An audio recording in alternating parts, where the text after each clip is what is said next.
go live. Shut up, trucks.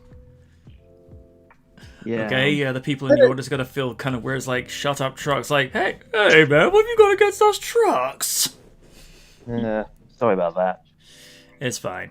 Thank you for being patient with us, folks. We're in a bit of a slightly better mood this week. It's a little thing that we try to do now before each show. Just try to sort of lighten the air a little bit, ask each other how everybody is, and then do Oni jokes. Yes, I know. Oh no. Oh lordy.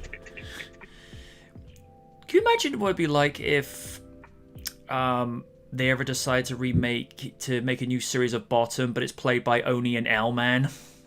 Oh, good lord. no. I would not stop laughing. I'm sorry. As if that show can't make me laugh hard more. If anyone remembers old SKL, you'll know after every episode I cannot stop laughing. I think, let's be fair, L-Man would probably be Eddie, because he and they've got very different levels, different types of dark humor, but they complement each other, and I could see L-Man fitting into the role of Eddie like a handmade glove, and Oni, he definitely has that Rick Mail charm to him. And whenever like Rick Mail would go, it's like I could see Oni doing that. Yes. Put a Rick Mail wig on him and he's good to go. And the fact that they'll be like, let's put it this way, most of the fights in there, they're just basically a toned down version of a hardcore match in the Attitude Era. Oh, do not give them ideas, no. Except in the Attitude Era, they didn't do what they did in Guest House Paradiso, and Eddie at one stage actually got a nutcracker, and you could probably guess where he placed that on Richie. Oh god, poor Richie. Ow. That movie went to places. Now,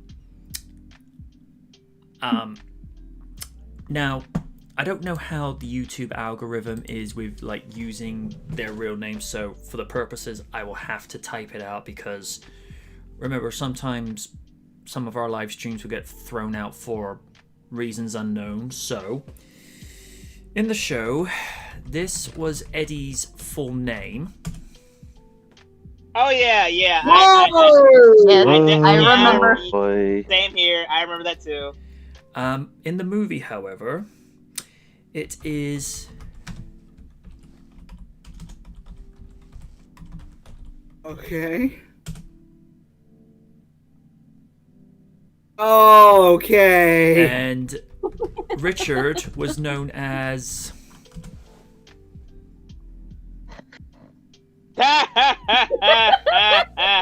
my god. But it's funny. That last name is what got me banned for 3 days on Facebook. wait, for real? Wow. Seriously? Uh-huh. God damn Good it. to What? know. Don't say that on the internet. Well, like I said, people get their jimmies wrestled over the smallest things at times. I jokingly decided to be a smarty pants on a video game forum on this person complaining over the smallest of potatoes. So I went, okay, Karen, but believe it or not, I don't think the manager will see you about this. I go to peruse that forum later when I got home from work, because this was a little bit pre-you-know-what that YouTube will not allow us to say. I see that I have a little green dot by my avatar that says, your posting privileges have been put on hold. I'm like, wait, that can't be right. I check my email, and the forum mods had banned me for 3 days for calling somebody a Karen. No. Really? Oh, please. Under the guards of 1, trolling, and 2, quote-unquote, harassment. Huh. Obviously. Seriously, folks, I this is what happens when you overcuddle your children. You don't allow them to have any self-esteem, and you're imagine like this. Let's just say Raiden just comes in one day.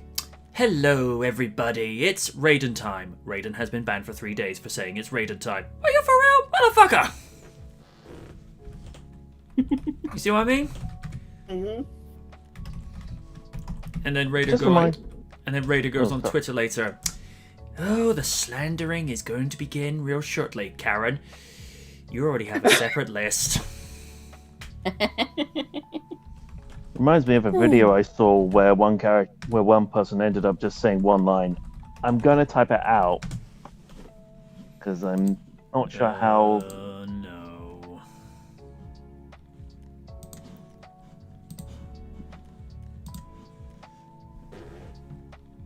Ah. Okay. That's not too bad. Yep. Mm-hmm. And for those listening and the algorithm listening, I am quoting what the Co92 says. I am not reading this as my own words. But then again, the algorithm would also be reading this because it's in the chat.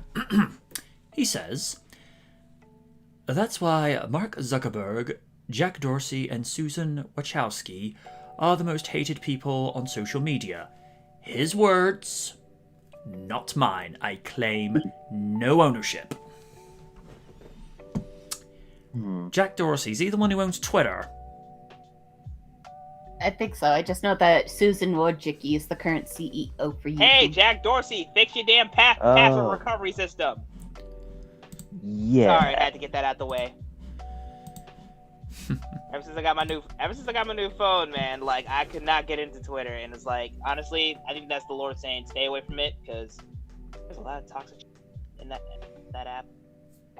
Yeah, kind of like some people. It's mind-numbing. Yeah, kind of like how some people think The Land Before Time is actually Jurassic Park. I mean, seriously, what's wrong with you? Hi-oh! You know who you are. Mm-hmm. That's all I'm gonna say. I just no face shade. palmed because of that. All tea, no shade. Yeah. I think we'll open up with a topic, something that will be very pleasing. Hopefully with some news soon that says, MJ Knight, you have won the lottery. You now get to do what you want.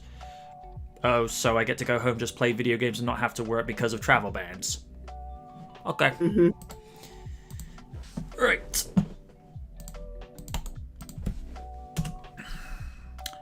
Sonic the Hedgehog 2 to begin filming soon.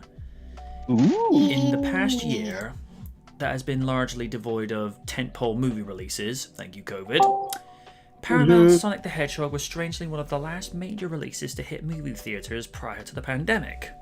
Now just a little over 12 months after originally releasing, it looks like the film's sequel is set to start shooting very soon. The news comes by the way of Tika Sumpter, how you doing?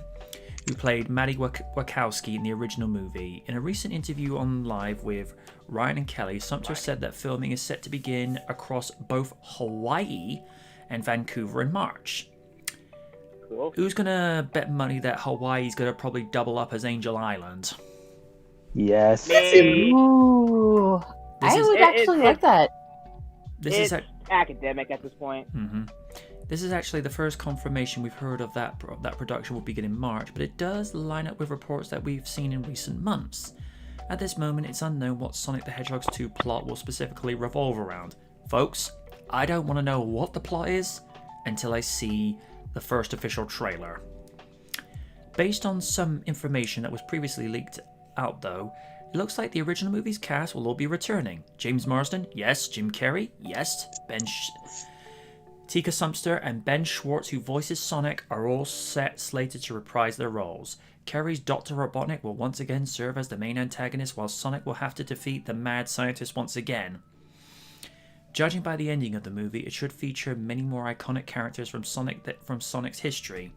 Miles Tails Prower should be one of Sonic the Hedgehog 2's main additions to the cast, although not much information on his involvement is yet known.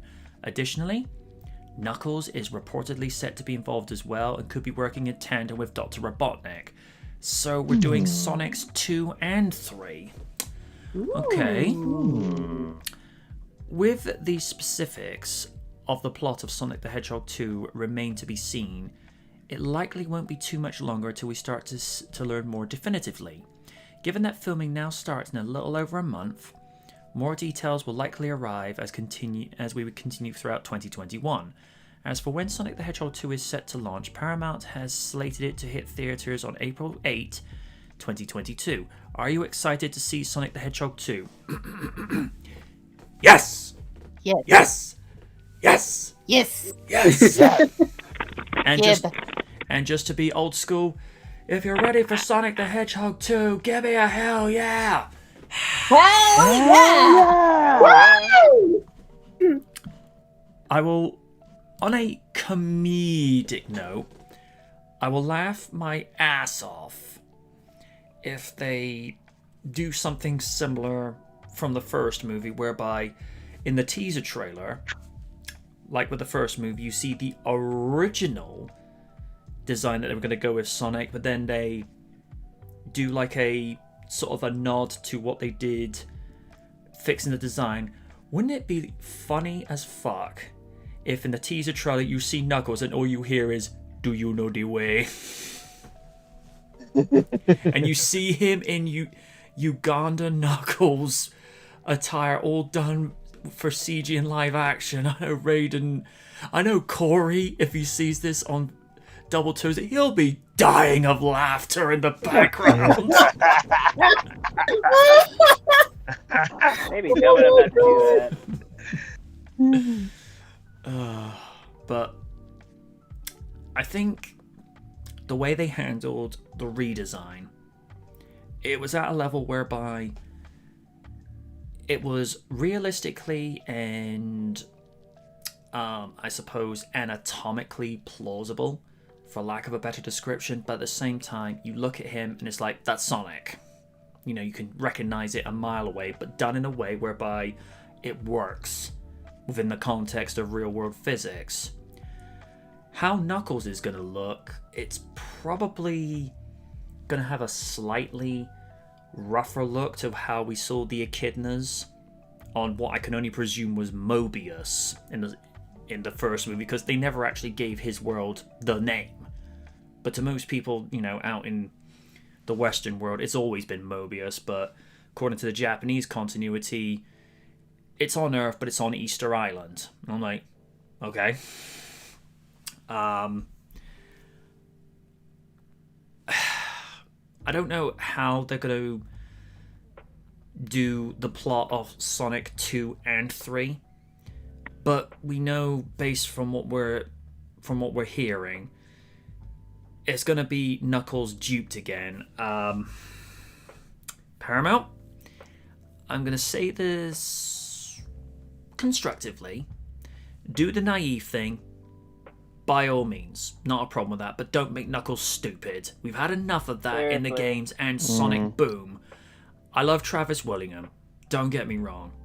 He did the role of Knuckles proud, but can we just go back to the intelligent yet naive version that we saw in Sonic Underground? Because I actually liked that version. Just don't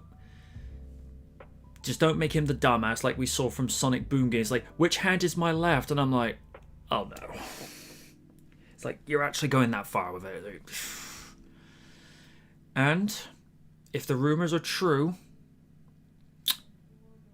it will be the Echidnas champion, because The Rock was reported to be in talks to play Knuckles.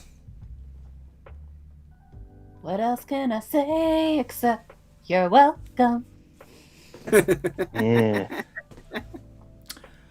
Like I say, it sounds more than most likely there will be an abridged story of Sonic 2 with a lot of Sonic 3 in there. I like the fact that Marsden and Sumter are along for the ride because, as far as the ending of the first movie was concerned, that's now his mother and father. You know, Yep. for all intents and purposes. What I see happening, if things go the way that I think it's going to go, the second movie essentially will end where Sonic is sharing his room with Tails, because throughout many different continuities throughout the franchise, those two are basically brothers to each other. Not so much in Sonic Underground, because, not to get on a tangent, but you know, I could understand to a degree. They didn't include the likes of Antoine, Bunny. I was very salty about Sally not being there, but of all things, you don't include Tails? I mean, that was just weird. I mean, I'd be like doing a Mario Brothers game, movie, or cartoon series where it's Mario but no Luigi. Like, not even like mentions. Like, huh. Okay. Whether this is going to be a thing where Knuckles goes off and does his own thing, I don't know.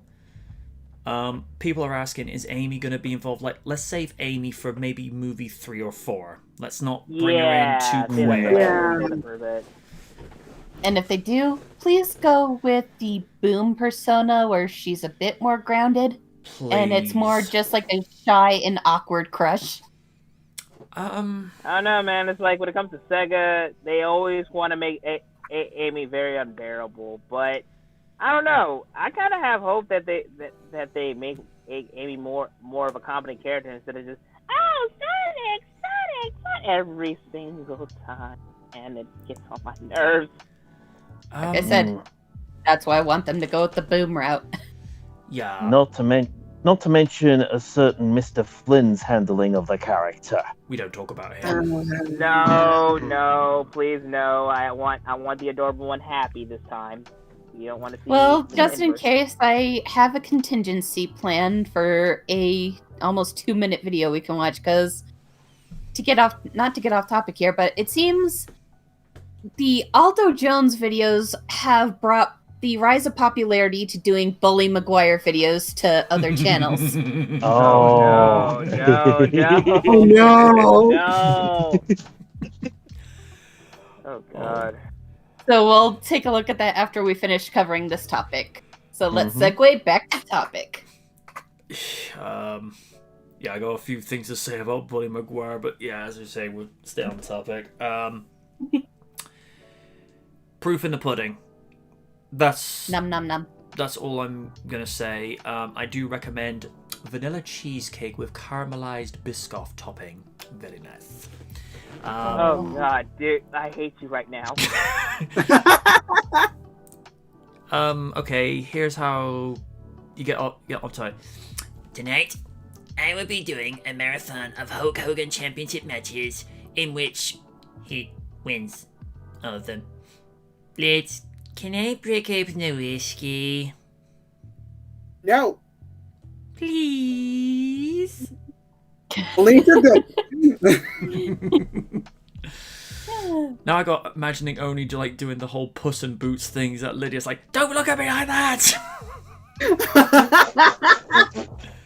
Don't give me those eyes, mister. Okay, either give me the whiskey or we'll watch Ed Wood again. No, fine. You make her watch that movie, I will summon a beholder and it will disintegrate you. Yes. I think the only major, not really requirement, it's more like a personal preference. For the sequel, 100 minutes was more or less the right length for the last movie. I feel like for the sequel, maybe extend it by just 10 minutes, just so that nothing feels like it's being too compressed. Now, I don't necessarily want a Sonic movie to go the distance of, say, The Dark Knight Rises, where we're sat in the theater for nearly 3 hours, but I just want it at a level whereby not everything's being over padded and it's not being condensed. It's at that right level where everything's being told at the right quantity, if that makes any sense. And if I had it my way, Sally Aiken would be inserted. Yes, I'm biased. What of it? And if I could have my choice... If I could have my choice, if Kathy Sose was not available, she would be voiced by... Oh, I'm really blanking on names.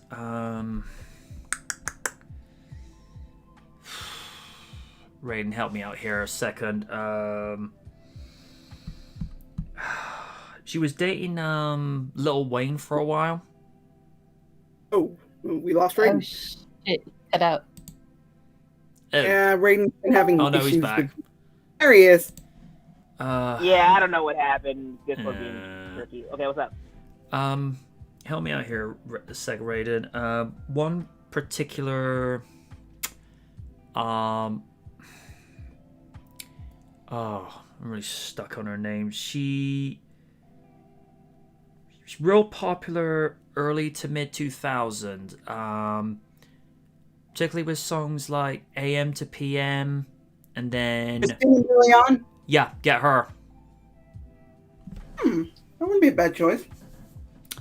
Only because certain voices have character, and I feel like she'd make a good Sally. You know, she's got that sort of voice where she can get authoritative when she needs to, but there's that softer side to her as well. And you know, the only other one. Honestly, if it was up to me, I would probably go with Mandy Moore.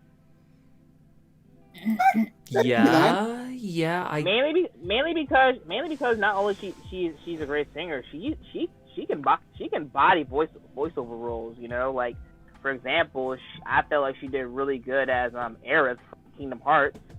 And she was Rapunzel. Beat me by 1 second.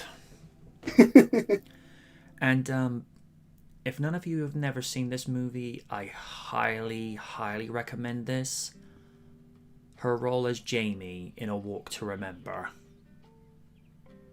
That was really I remember good. that movie.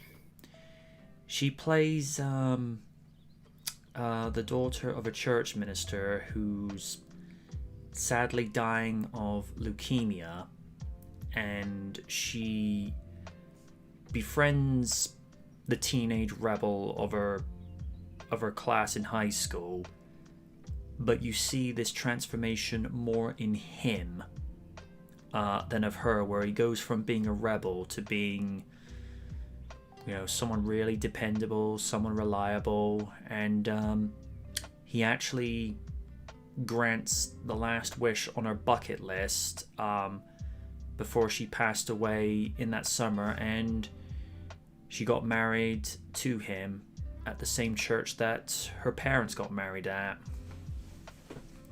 And as it's documented, she has got an incredibly angelic singing voice. So yeah, I could definitely hear her as Sally. She's got that quality.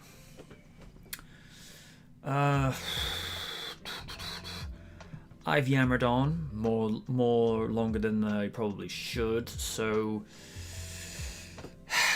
Lids, your expectations, what do you want to happen, what you think will happen, and what you don't want to happen with the sequel? Well, I kind of hope this, like, yeah, give us Tails, give us Knuckles. Don't don't give us Amy or Sally yet, because we're barely getting to know the character. Having to shove a romance in there would kind of ruin things, especially since we already have an on-screen couple in that movie. So if you want to do Sonic Tails and Knuckles, I'd be okay with that. I mean, you set that up in the post-credit scene. I mean, it would work. It's like that's what I expect and hope to see. What will happen is that we will get that. We'll get that, but we're going to get Knuckles being like manipulated by the bad guy, not because he's stupid, but because he's misinformed and naive, not because he's a dumb idiot. I really hope that's the case. What I hope they don't do is that they let that asshole ruin Sally Acorn anywhere near that. Just like have him go away. Just put him in a box. Go away. Shoot. Other than that, I'm looking forward to see what they do with this movie. Like the first one was good, so I'm really hoping to see what they do next. Steven, same question. I say Paramount needs to play it careful how they produce in the way that they produce this one, because first film was a great success at the box office. Mm-hmm. For me, they just need to make sure that it just doesn't overload it like many other sequels have done. I think Amazing Spider-Man 2 being a prime example of that. Oh boy. Oh, yeah. And from the way that they're suggesting that they're tying in elements of 2 of the previous Sonic games in there, they just need to find the right balance. Yeah, I can see that. But I look forward to it. All right, Raiden, same question. Yeah, I mean, I definitely agree with Liz and Steve. Just keep the movie with Sonic, Tails, and Knuckles. Like, save the rest of the characters for more sequels, because Lord knows there's going to be more. I mean, I know for a fact this movie will do successful, even though we don't know a full plot. It will be successful. So yeah, just keep those core characters, keep those core 3 characters. The characters. Just them. Have them build their lifeline long bond. So yeah, that's all it is. Win? I have to agree to those sentiments. I'm fine with both Tails and Knuckles making their premiere in the second movie. But kind of spread out the rest of the characters throughout the sequels, because if you keep following the same formula you do, you're gonna have a successful franchise. Twist it up a bit, but just enough to kind of keep things interesting, but don't put too much. Don't put too much in one movie. That way it doesn't become convoluted and all over the place. Sounds like most Marvel movies these days. Yeah, because not to fault other franchises, but one big circumstance that they had a common thing with was there were too many cooks in the kitchen. Just keep it simple.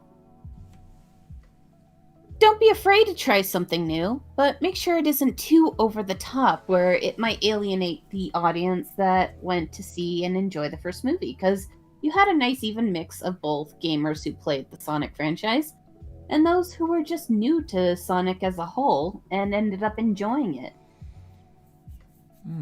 If you want to include everybody, you gotta have a nice mix. You can't have too much of one thing, and you can't have too much of the other. And for another big thing, you don't want to have any studio interference. That's often the kiss of death to movies.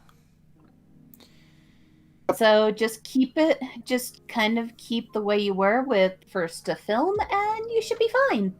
Especially because it has a nice little mix of everything. Like, if you want a little hints of romance, just add in a couple cute moments with Marsden's character and his wife.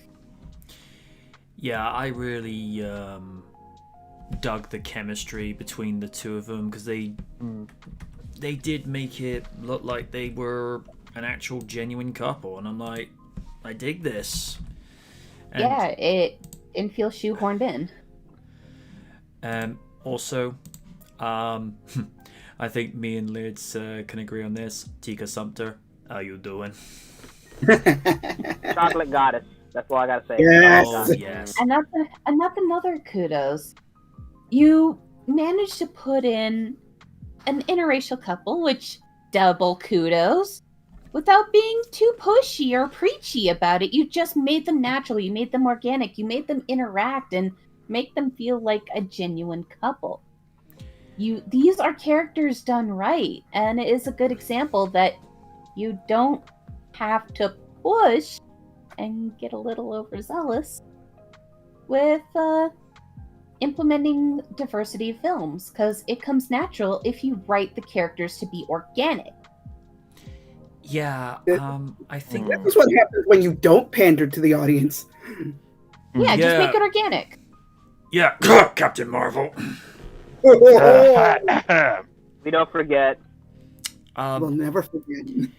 I think Random said something to this effect, and Raiden will probably agree 1,000% on this. Diversity is done properly when you don't draw attention to it. Yeah. Absolutely. Mm-hmm. Because, again, like Win said, the way they played it as, you know, with Maddie and Tom, they're like, it's just a husband and wife acting as any other husband and wife do, you know? The fact that they're interracial is just like, okay, it's an interracial couple, but they're a great couple first and foremost. And I almost knocked my plate over there. That would be silly. Oh, no. It's just where I had my meatball sub this evening. Nice. Well, I got to get subs on a Sunday evening after work because I try to keep Subway to just once a week because even though it's much more cost effective than Domino's, subs can get expensive. Mm-hmm. I've heard. Yeah. Also, I've been thinking of ordering a pizza for Valentine's Day. Oh, I see. Remember, people, Valentine's Day for single people is also known as Treat Yourself Day. So for me, that's every week then. Love yourself. Love yourself.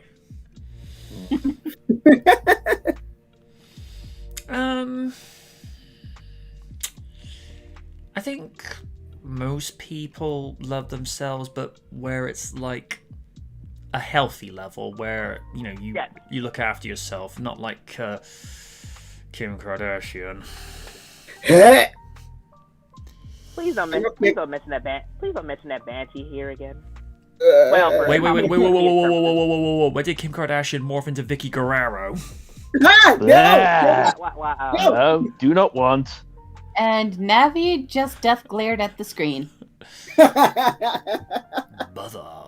we would not speak of that That Hardy name's ever a trigger again. for him. Okay, so what does that have? So every time we say VG, he turns into a Super Saiyan. Oh God, no! Oh, Lordy. Thank you for putting images in my head. I know. I just saw it. I just saw the image. Oh no. Oh there. Please hold, I got this. Oh God. I'm just reading. Aw. I'm just reading a few comments. Sean says Sonic 2 Donut Lord punch Robotnik again. Yes, I love that most.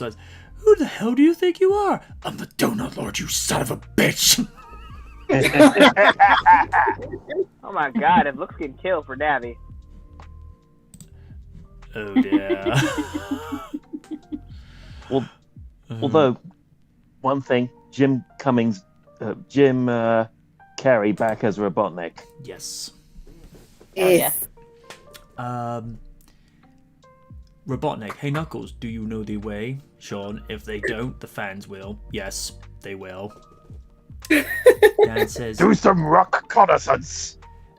Dan says, you know what would be even funnier? If Tom and Sonic did a nod to the original 2019 trailer by singing Gangsta's Paradise during a car karaoke. Oh, Oh god. I'm not doing it. You're doing it. Oh, fine.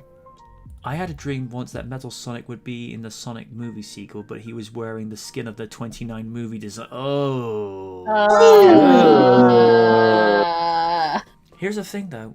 That would be playing somewhat of a nod to the original Terminator, because it is meant to be living tissue over a metal endoskeleton, so that would be a bit of a nod to Terminator as well. Although, if I hear Metal Sonic, also known as Metallics, start talking as Arnold, I'll be like, okay, movie, I saw what you did there.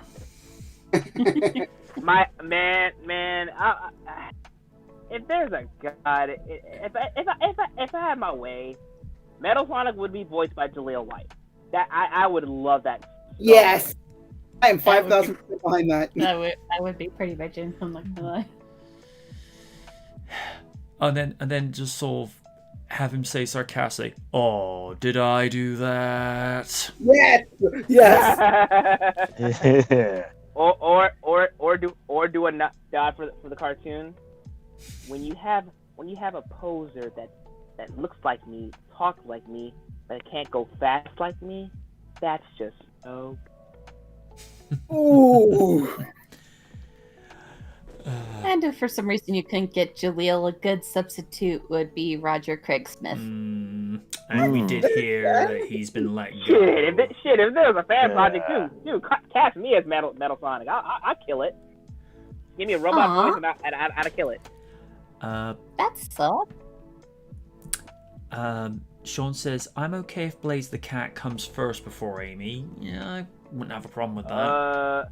Honestly, if it was up to me, I would have him as a background character the whole movie. Yeah. And he would just keep saying Froggy. Anytime like a big battle comes on or whatever, you know. Froggy, I mean, where are you? I mean, here's the deal. I don't know why Big gets crapped on. He's a cool character. He doesn't mean no harm. He just want to find his Froggy.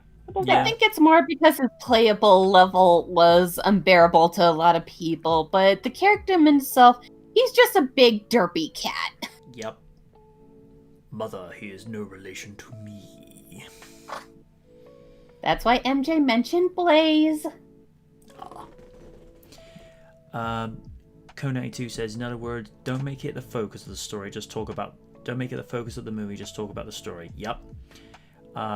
The Prez is in the chat. Greetings, President Prez. Hello, Prez. He says, both Subway and Domino's sound really good right now. Ben Schwartz is going to voice Don't Sonic. eat it together. He's saying, Ben Schwartz is going to voice Sonic in the games from now on. I'm calling it. You know, it wouldn't surprise me if that did happen, because there would be like a major form of continuity that way, but we do know that Mike Pollock is being kept on because, let's be real, with the exception of Jim Carrey, who killed it as Robotnik, Pollock has been doing this since 2003 with Sonic X, and I think he's at that point now. He's not only perfected his performance, but it's kind of overshadowing Long John now. The only thing I would say is Pollock's is more of that balanced comedic effect where he's got the aspects of Long John, but he knows when to go to that slightly darker perspective. But if you had to do another incarnation of Sonic where you want Robotnik as the personification of evil, all I gotta say is this: get Jim Cummings on speed dial. He's your guy. Fuck yes. Mhm. Gib. Mm-hmm. Because one of the things I highlighted when I did both Blue Reflections and Fast Memories is that to me is the perfect Robotnik. Because if Sonic is the epitome of all that is good in that story and is a beacon of hope, then you've got to make Robotnik that sort of figure that you don't want to turn the light off. You know, that sort of, as soon as you hear him go, you know, in the background, it scares the living shit out of you. And I'm like, that is Robotnik to me. I mean, Long John Baldry is perfect for the comedic slapstick romp that they did with Adventures of Sonic the Hedgehog. But put him in Satam, it doesn't work. Because if you take the tone of Robotnik and put him in Satam, it fails instantly. But because you have Robotnik, or Julian, if we're being technical, put him in that, with that type of template where he's literally an incarnation of evil, it's perfect. The only thing I find with Sonic in Satam, and Win can probably agree to some point, there are times in some episodes I want to hit Sonic. It's just like, dude, you're acting like an ass, and you're saying way too many lines that rhyme with each other. Like, there are some episodes you'll say, let's glide, Clyde, and you're like, really? I love my boy Jalil. Don't get me wrong. He is the OG as far as Sonic voice actors are concerned. But sometimes the material they write for him, you sometimes maybe looks at the lines and think, oh, come the fuck on, you want me to say this? I was gonna say, to be fair, it was 1992. I know, but I felt like the lines he would say in Adventures of,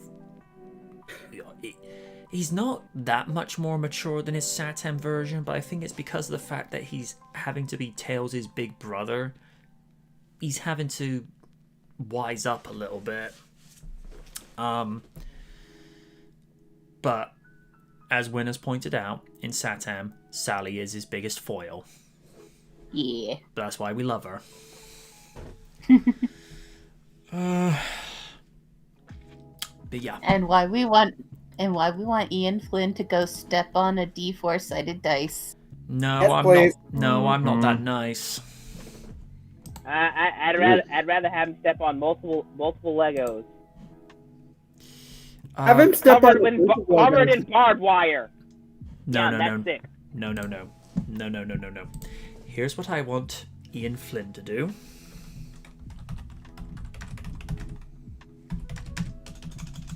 Oh. Oh, He's typing. okay. I'm the. Oh, Where are you going with this?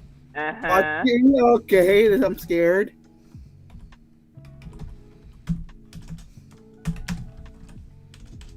Likewise, I'm the concerned. There's your nightmare fuel.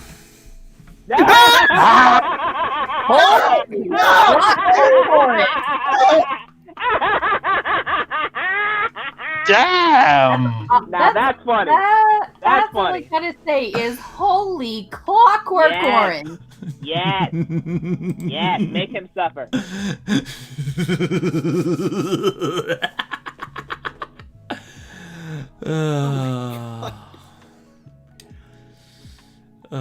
Dan's just saying, Satam's Robotnik's creepy breathing sounds like he's having private happy pingus time. Oh god damn it. And then says, hopefully while not looking at pictures of Sally. No, let's not go there, shall we? Okay. Yeah, can we not? I'm going to try to address this and be objective. two things.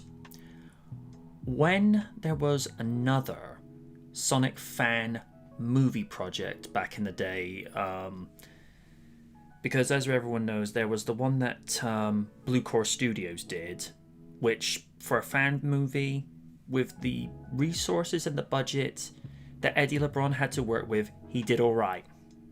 More than a credible. You mean the one that we watched, or is that something different? The one that we saw with James Rolfe and the Nostalgia Critic having a non-speaking role, but with Jaleel White reprising his role as Sonic. But oh yeah, I remember seeing clips of that. Yeah, it's actually very well done for a fan movie. The other same people behind the live-action Mega Man. The other fan project was the one that Richard Kuda was working on. And to be fair, he got as far as making like this one scene where Sonic is taking on Metallics. And from what I remember, it might have been Lily Livers who told me about this. Not to get too much onto personal thing, because as everyone knows, there was once upon a time where her and Random were dating and she came to stay over a couple of times. But the only stuff I'll get into is that there was going to be a story within that where Sonic would actually get exiled from the Kingdom of Mobotropolis, because in that story, Robotnik somehow marries Sally. Now, from a storytelling perspective, that's not the part I have a problem. Keep in mind, by the time they got to Doomsday, Sally was still 16. No. Oh no. Now,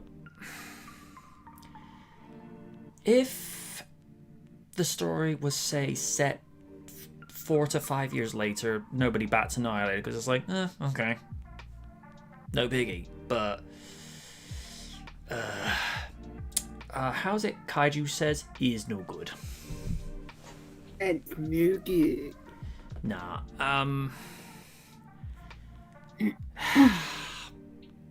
My perspective is when people like to do those sort of stories. Here's the thing. I've read some stories, as Ernie Hudson once said in Ghostbusters, will make your shit go white. I've seen and read fan stories. Let's put it this way: Liz would be seeking therapy and say, "Honey, can we watch TNA? Can we watch some TNA just to drown out the images?" Ugh. Yeah. And for context, folks, not the TNA you're thinking of. It's Uncredible Wrestling over at Impact. Okay. Considering that's how somebody got started, and I'm not going to elaborate what story they ended up coming up with. Nah. Again, a Robotnik Sally forced pairing within the context of a fan movie. Again, I've heard of cringier things, but when you have that sort of aspect where in most continuities of Sonic the Hedgehog, he's probably depicted as being in his 40s and upwards, so the fact that even for fictional purposes, you'd have him paired up with somebody that hasn't even reached 18, it's just like, guys, you don't want to write that. No. You don't want to go there. That touch. Yes. Yeah, that's a very apt way of describing it. Yeah, but seriously, that's the least cringiest thing I've ever seen or heard of on the internet. And yeah, the stuff I've seen, I can't even go into that on adult setting, because even adults would be like, how have you not lost your mind? How did you know I had a mind to begin with? Because keep in mind, folks, I had to sit through all the TNA recordings with Oni. Oh no! Damn, how'd that go? There was one match on RDR where I think it might have been an aftermatch setting. I lost my frickin' mind at the end of it because they were talking about taped pay-per-views in TNA at one stage and actually, you know, like release it on like a sort of a Netflix where you sort of pre-order it and watch it that way. And I'm like, why would you want to watch a taped pay-per-view when the whole idea of pay-per-view is to watch it live? If it's the sort of thing where they used to do the UK pay-per-views like Insurrection or Rebellion and they never aired in the States, that's a different context because it's a chance for, you know, North American viewers to be able to see what was aired on Sky Box Office in the UK. But let's put this into where you can understand. Imagine like having WrestleMania. Let's say WrestleMania 18, for example. We're not going to have it live. We're going to have it taped, but then air it on the day we were supposed to go live on. It's just like, why can't y'all just do it live? You know? Nah, but like I say, I've heard of creepier stuff done. Although probably one of the best fan stories I've ever seen done revolving the Satam cast is, how familiar are some of you with the website Shadow of a Hedgehog? Never heard of it until now. No. Well, the only time I heard Shadow the Hedgehog was like when me and my friend were on IGN back when they were cool. Yeah, I said it. And we just saw screenshots of like Shadow the Hedgehog. We all thought it was going to be awesome, and then the game came out. Yeah. Well, to be fair, I didn't mind the game. I thought it was different. No, Shadow of a Hedgehog is a website run by Sonic fans that just, you know, like to air their own views and thoughts and opinions. And I was part of the Soa City forum for many years. Back in the day, I was actually their part-time mod known as the Wrestling Commissioner, because I would actually set up all the topics and have all things done like, okay, here are the confirmed matches, here are what are likely to be probable matches, and I always like to do things like if you have like listing an interpromotional match, you'd have Raw highlighted in red and SmackDown in black and blue. There was one fan story that somebody had actually managed to do drawn in black and white at first, and it was simply titled Kayak Katsuki, which, if you know your Japanese, translates to vampire. And there's just this one story where Sonic gets bitten and it actually starts, you know, roaming around out in either dark parts of the Great Forest or Mobotropolis at night, and he actually almost vampirizes Sally at one stage until they pull a Spike from Buffy the Vampire Slayer where they actually put a chip in him. Now, with Spike, it's just to stop him from biting humans, and Liz can vouch for this because she is a Buffy superfan. Yep. But with this chip, think in a similar way to what happened with Uncle Chuck at one stage, where he actually regained his will.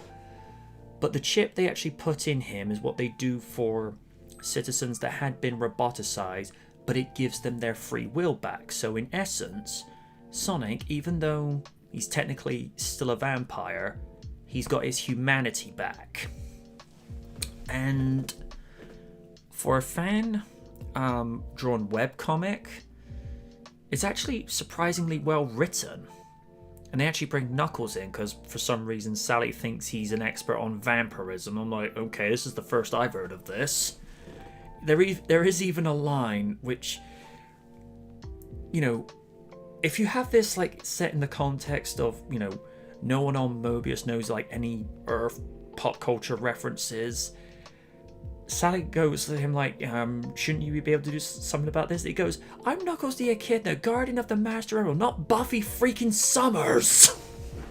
I got a kick out of that. I thought, okay, that's actually kind of cool. Although I have this weird image now of, you know, shots of Knuckles with a stake set to the score of Buffy the Vampire Slayer now, which it's actually kind of fun. Yeah. Somebody will probably do that. Oh, and Win, yes, at one stage they did have a webcomic where they have Sally as the Vampire Slayer with Sally in the role of Buffy, but Sonic in the role of Angel. Oh. Yep. As to whom they got to play Spike, it was probably going to be Shadow. The difference is Spike actually had charisma. Shadow, he has the snark, he just doesn't say much. Well, that is an interesting thought. If they do, let's say it's Sonic the Hedgehog 4, who would you actually get to voice Shadow? Because the only one I can think of that would be decent is either one, you bring back Jason Griffith, or two, you pull in Richard Humphrey. Because I thought Richard was unfairly cast out when, you know, they made the switch to the 4Kids voice actors for not only Sonic X but the games as well, because Richard was doing all right in SA2. I will say though, Griffith did better as Shadow than he did Sonic. That's just my personal perspective. As Sonic, I'll give him this. By the time he got to Sonic Unleashed, he was almost there. He'd almost perfected it. Whereas in Sonic X, first few episodes was fine, but this is one of 4Kids' biggest problems, with the lone exception being Teenage Mutant Ninja Turtles in 03. Yes. Their track for voice acting was terrible. It didn't help that studio was known for only letting you have one take and one take only. Yeah, whereas with, like I say, for whatever reason with 03 Turtles, either the voice actors were able to do it in one go, or they actually let them have a little bit of freedom and liberty with it, because there was a different voice director at the time. Oh, thank gosh for that. I still can't get this one image out of my head where one of Shredder's right-hand men goes, "This is some great steel. Where'd you get it?" And Raph just goes, "Ya mama." Oh no, he didn't. I'm like, what the hell, Raph? But then again, as Raiden has pointed out several times, like, it's Raph. What were you expecting? Basically. But the fact that they actually allowed that on a Saturday morning show, it goes, "Ya mama," which Liz will know for a fact that's basically a polite way of saying "kiss my ass." Basically. I don't know.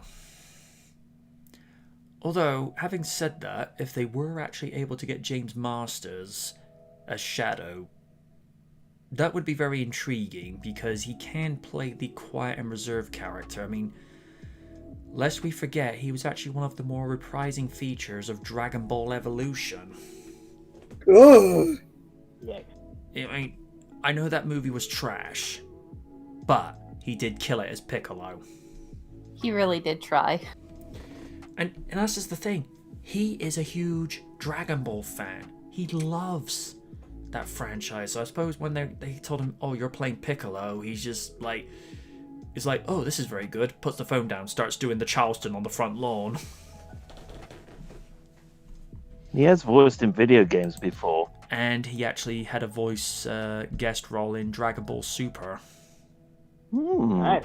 Yep, he was Zamasu. Nice.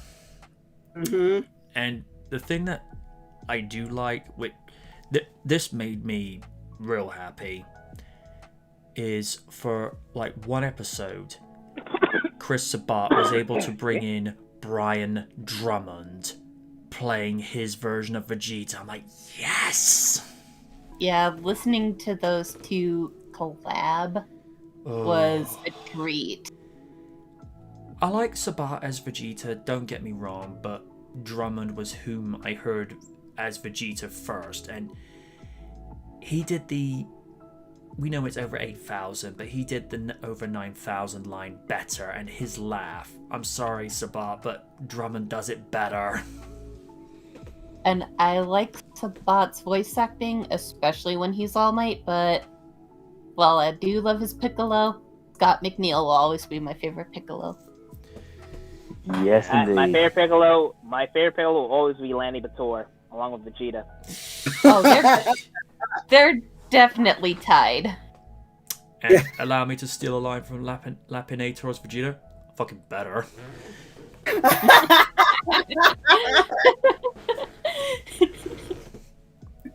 I think what makes Abridged so decent as not only a fan project, but the fact it's entered the pop culture zeitgeist is the characters are saying what we all want the characters to say. It's just that because it's an unofficial production, they're allowed to take certain liberties. And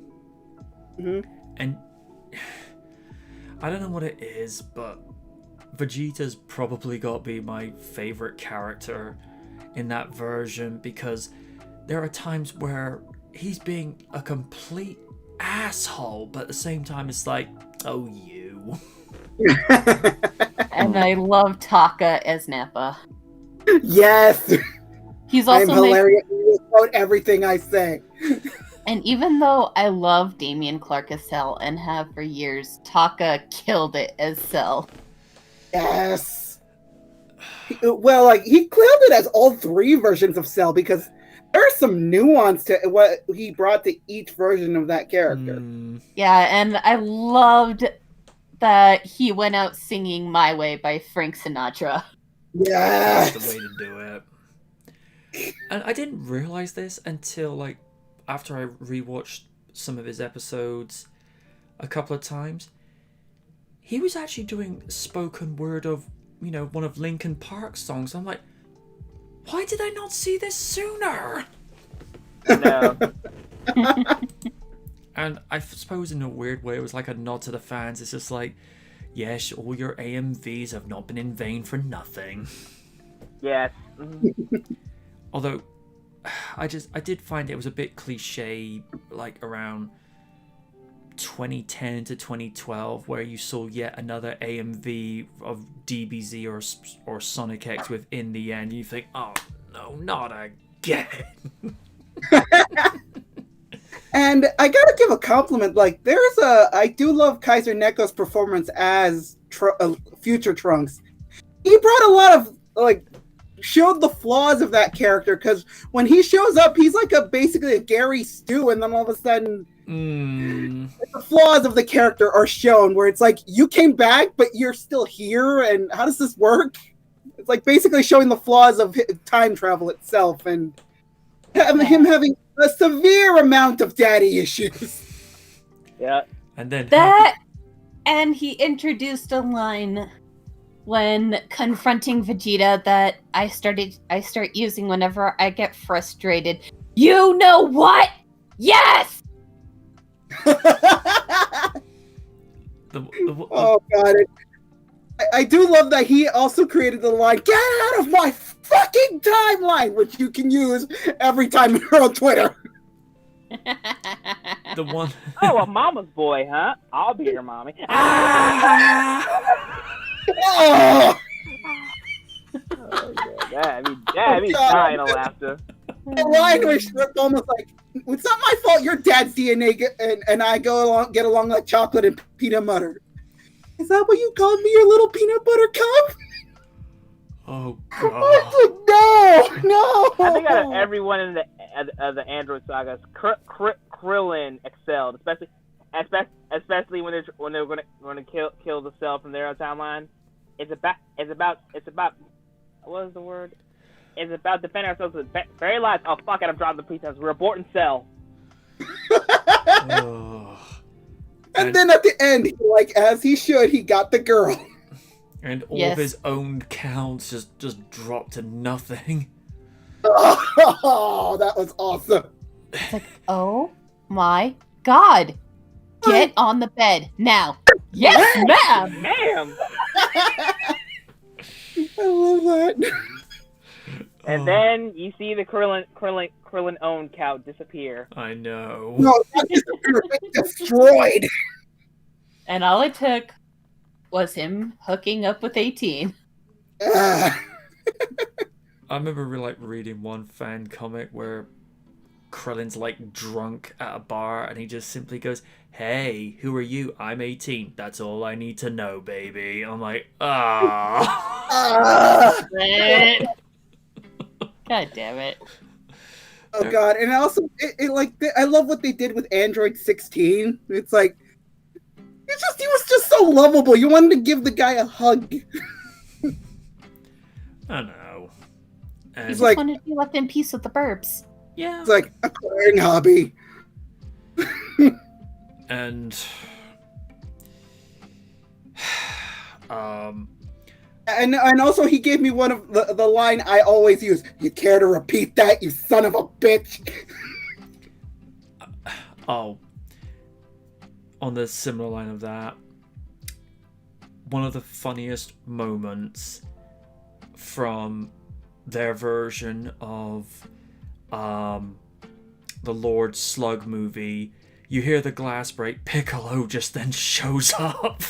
Oh yes, they use the Stone Cold glass breaking. It's like, oh my god, are you Batman? Ah! Da-dun, da-dun, da-dun. It's like, so you're... Yes, Goku. Going to destroy Christmas. Oh, my whittling hand. I am champion Christmas. It's July. What? Like where he goes, so you're the sassy but good looking one. That's right. 6 out of 10. Oh, you sassy bitch.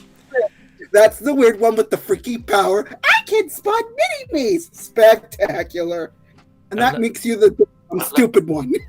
You take that back or I'll kill you. All right. You're not tough. That's better. But you just give him a minute. Hey, you son of a bitch. Oh, God. Oh. One of the best lines from Jace. Well, at least I'm not in some useless body. Give me a minute. Oh, no, that wasn't Jace. That was Captain Ginyu. Beg pardon. Okay, it's like, at least you're not some useless body anymore. Give me a minute. And also, Guru. What the hell? Oh, my God. That character, man. I thought we killed all it's an albino Namekian. Kill it like the rest. I'm sorry, I'm human. Kill it like the rest. Alright, my throat's starting to feel scratchy again, so I think I'm gonna hop out from here. You folks have a good rest of the podcast. Alright. Great having you here, Win. I'll try to make more frequent appearances when I can. Alright, Alright. catch you later. Bye. Bye. See you, Win.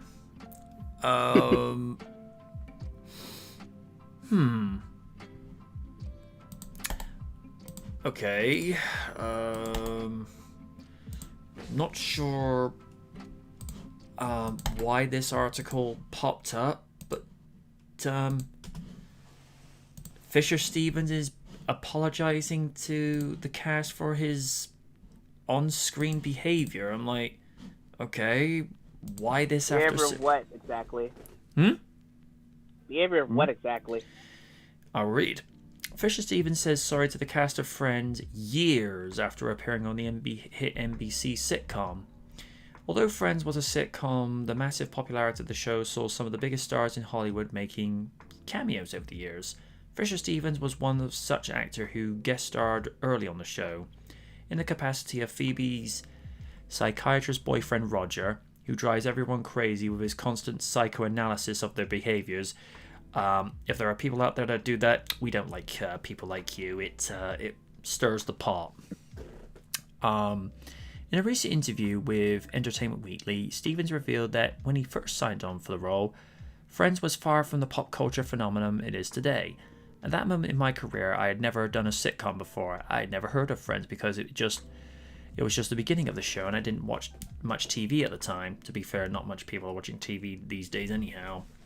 Still, the script that Fisher Stevens received was so good that he agreed to do the role without having much knowledge of the show.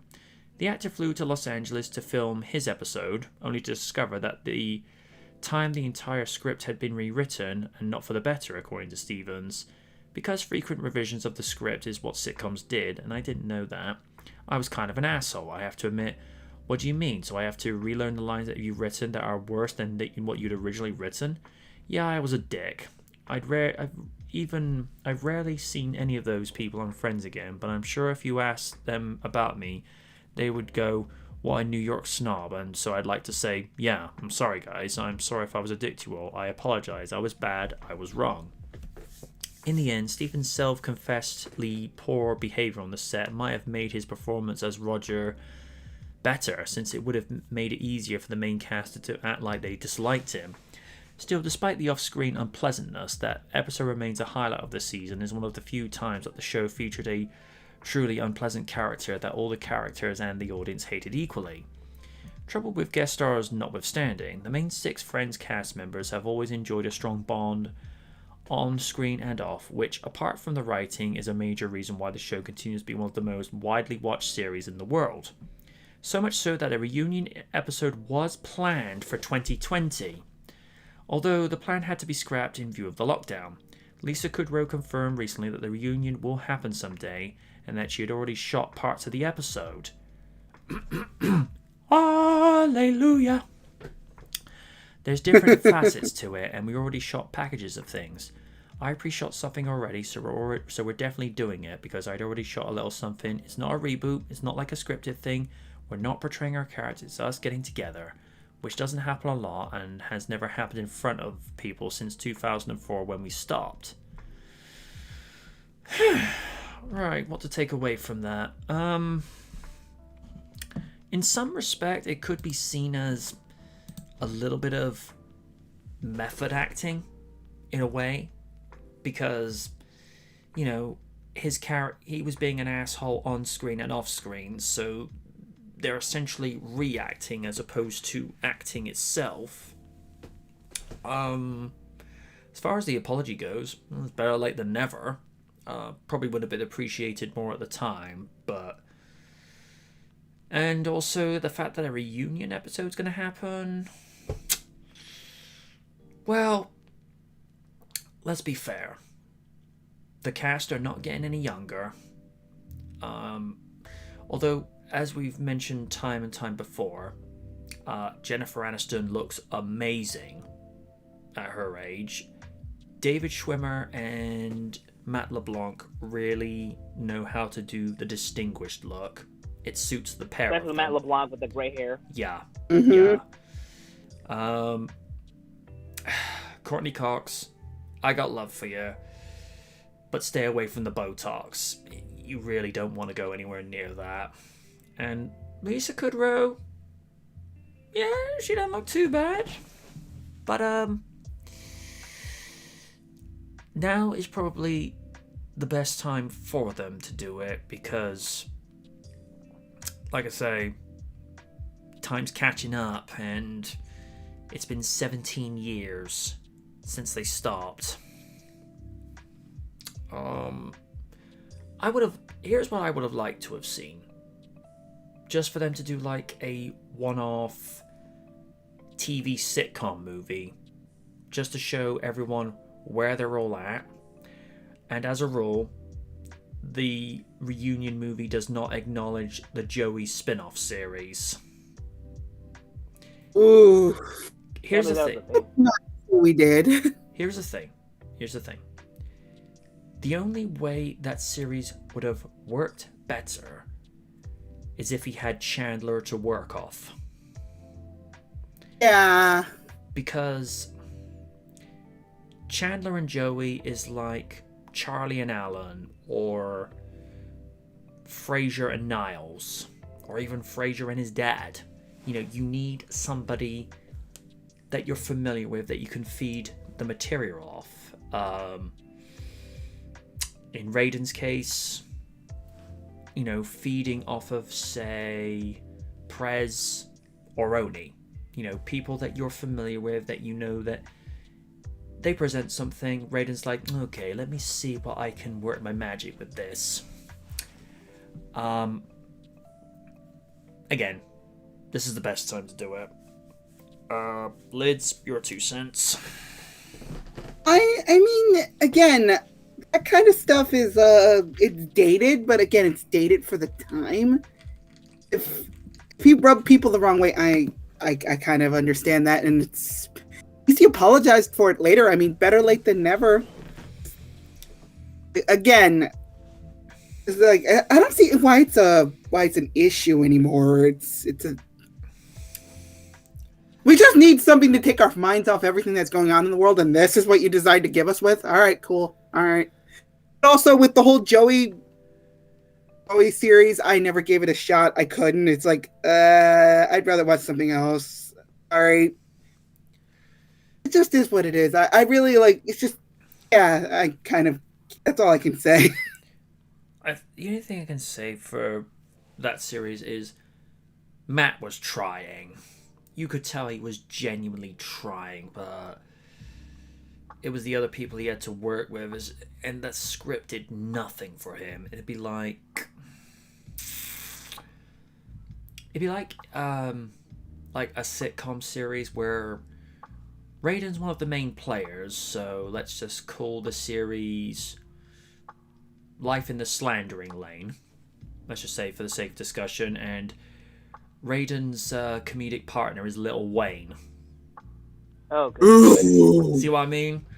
If it was him and, say, the guy who played Roger from Sister Sister, Marcus Houston? Yeah, he's got someone to work with. I mean, another example, if Lids was in like a movie that's partial sitcom, but think like sort of Mummy, sitcom style, where there's humor within the action, and her comedic partner is Alison Hannigan. You know, I can work on that. yeah, if you don't get like the right people to work with, it's gonna fall flat. And has anyone been noticing that we seem to have sort of odd audio technical issues in the last 2 weeks? Half and half, but not too much. This is the first time I'm noticing it. Yeah, because right now there's like a little blip. I know last... Oh, you mean from Discord? That might be it. Because I noticed... Yeah, usually like it's usually in the green, usually in the yellow, usually in the red for me sometimes. Yeah, because I noticed last week when I was playing the podcast back, there's just some weird noises in the background. I mean, the only thing I could surmise is maybe Raiden was trying to say something and it was just coming through wonky. I don't know. But every now and then I just hear like these odd little glitches. I don't know. I'm hoping it's just like wires are just getting crossed or something, because I don't know. It's a little weird. Steve, your thoughts on the fact Steven's waited this long just to issue an apology? Better late than never. I'm sad to say that I never watched Friends growing up, so I'm pretty clueless when it comes to the show. But in terms of the article itself, at least he is apologizing now. That's all I can say. Raiden? I mean, yeah, like everyone says, I like never, I guess. But, you know, it is what it is. People, you know, people get people mature, some people don't, so, hey, man, I respect them, I guess. And that's probably the most high-profile role he had done since finishing up with Short Circuit 2, where I'm just gonna say this briefly with regards to his role in that franchise. I don't have an issue with him specifically. It's the fact that in the 80s, no one really batted an eyelid too much of him, of an American, because I think Fisher Stevens is supposed to be like of Italian American descent, I think, and he's playing a character that's supposed to be, of Indian descent. Today, that would get looked at. I'm like, yeah, you can't do that. You can't do that. Because even Kaiju's commented on saying, I think he said something to the effect of, oh, look at this silly fake Indian character there, where, I don't know. There's just certain things you can't do today. I mean,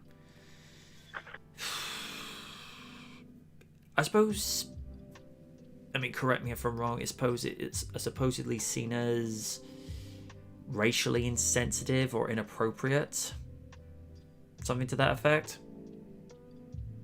Alright. Oh. Well, that's an answer. Although they kind of took it to the ultimate extreme when you had like the Wayans brothers playing those undercover agents in, what was that movie called? White Guys? White Chicks. Right. Yeah. Never did see that, but a couple of friends. Oh my god. I did. You're a tree if you want that shit. Okay. Telling you. I mean, if you want like a abridged version of it, just watch the bad movie review with Double Toasted. Oh, good lord. Yep, dude. Was it under the episode Sammy ain't seen shit, or was Corey just losing his mind over it? Oh, it's basically bad movie review where it's him, Martin, and Billy. Oh, good lord! So Corey was gonna lose his mind. Oh, probably not as much as he did with the first Power Rangers movie. God. Oh, he went in on that damn movie. I actually just watched that yesterday, and I was dying laughing. I'm like, oh no, he's right. He was going in on a lot of things.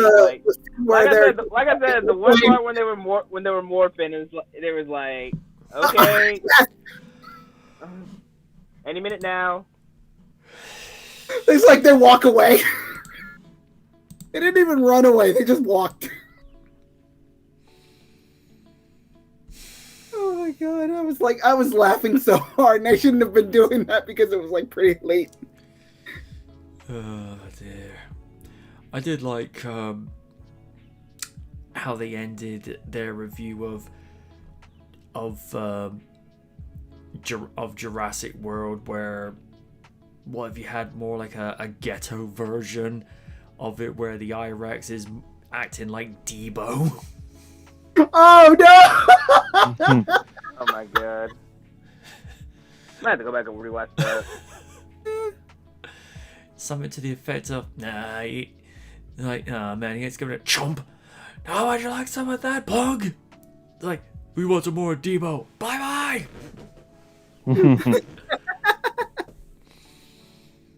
Oh dear. I will say I was glad when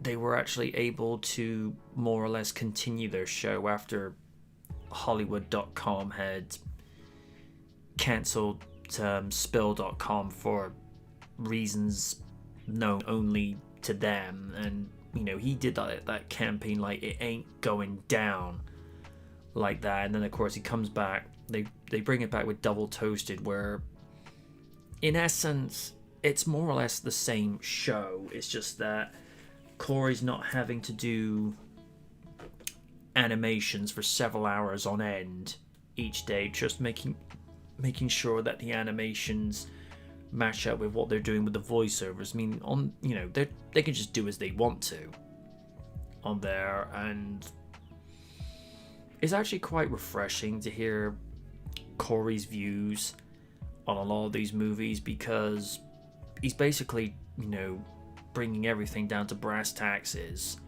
and just telling it like it is, which I actually find that refreshing. Although Candace Owens, good lord, he actually went in on that woman. There was like a whole bunch of videos that they were commenting on, and he did not spare any words for her, going so far as, and I'm gonna have to type this out because I don't know how the algorithm's gonna respond, but he referred to Candace as this.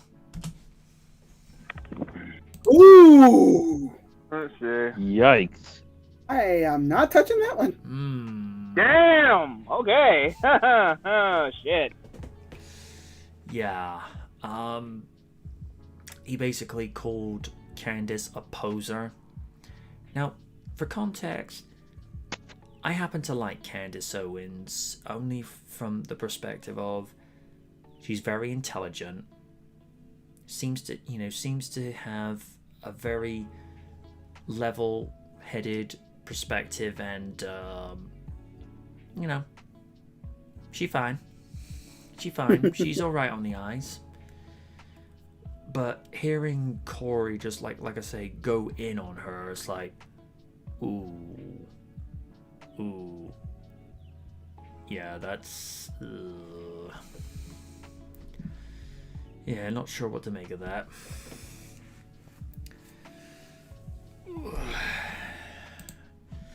All right. Oh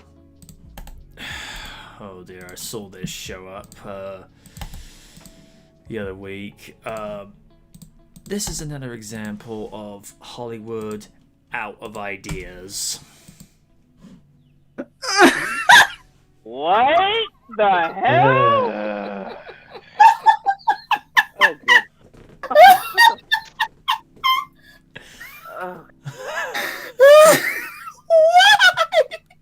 I'm about to... Because screw us, that's why. I'm about to just disappear for this fucking platform right now. I can't breathe. I'm not even gonna read this article because, alright, it's a short article at the very least, but Okay. Oh, I've just seen the name of the company. okay. Oh, yeah. Mattel. Oh.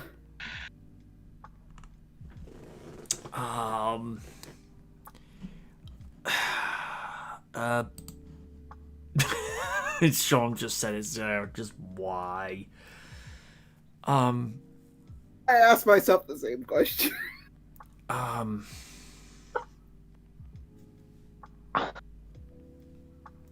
don't see the need to make a movie out of a card game. I mean, I can understand a board game, maybe, but why a card game?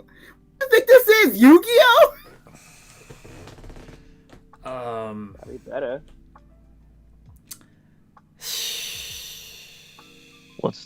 They should have made one out of Magic the Gathering. Yeah, that too!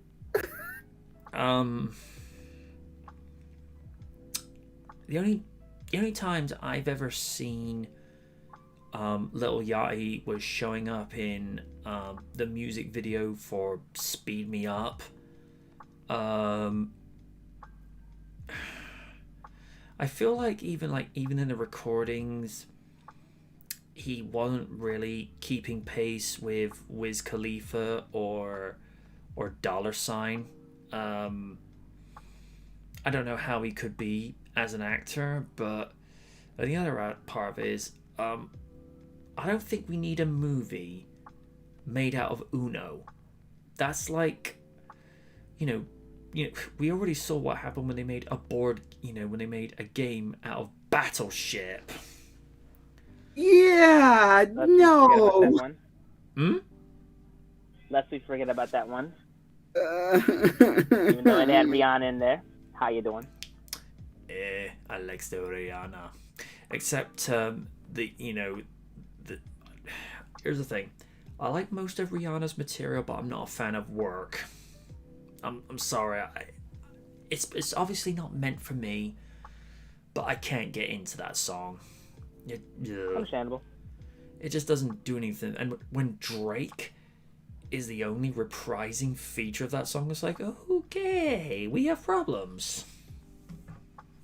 Mm-hmm. I think probably my favorite song of her is either Umbrella, which is understandable. I mean, as most people know that, or SOS. I kind of liked her collab she did with Eminem a few years back. That's actually. For me, it's Rude. But for me, it's Rude Boy because of her Caribbean roots. So. Yeah. Even though the lyrics to S&M are a little bit on the suggestive side, which is par for the course with the song, it's the rhythm of that song I particularly like because it's playing to her strengths, but I just feel like in Battleship she was kind of wasted. Not in the drunk sense, it's just like it didn't really give her anything useful to do. Yeah, she seems like she was just there just for the name of face value, I guess. And also, they dragged poor Liam Neeson into this. It's like, Liam, why are you here? You're so much better than this. I mean, but then again, Gary Oldman did a couple of stinkers, lest we forget Red Riding Hood. Ooh. I sat through that. Or Tiptoes, where he plays a little person. Oh yeah, that's a thing. That's a thing. That was the thing that bothered me about Riding Hood is that, the father of Red Riding Hood reveals himself to be the werewolf because that's how he's able to communicate telepathically with his daughter, and he says, "Oh, I need to pass on the family legacy to you. It's just one bite." It's like, hold up, time out. Your daughter is human and can stay human, but you want to pass your curse on to her. Allow me to steal a line from Liz. Yeah, how about no? Yeah. That's just no. If I remember... First of all, there's no consent involved, and also, she's human. You're a werewolf. How does that make any fucking sense?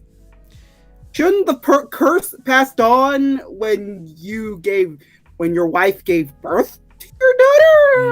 I'm still confused about the whole werewolf humanology thing. I don't know. I remember when I was actually reviewing that outside the cinema, and I remember one on my original account. I remember somebody commenting saying, "This is also, the same from the same woman that brought us Twilight," and I just rolled my eyes. It's like, I like the fact that you rolled your eyes at that. It's like, well, I sat through Twilight. I have every reason to act like that. It was like I say, the first movie, I was genuinely curious. Then I watched it. I'd like to go back to just being curious. It's like, those are moments of my life I'll never get back. Co92 says, we also can't forget that Aldman was in Lost in Space. Oh no! Yeah. Oh, Biden. The 90s version? Mm-hmm. Yeah, Oh, yeah. he played Dr. Smith. Oh, yeah, I forgot. Lacey Chabert was in that one, too. Mm-hmm. And Matt LeBlanc.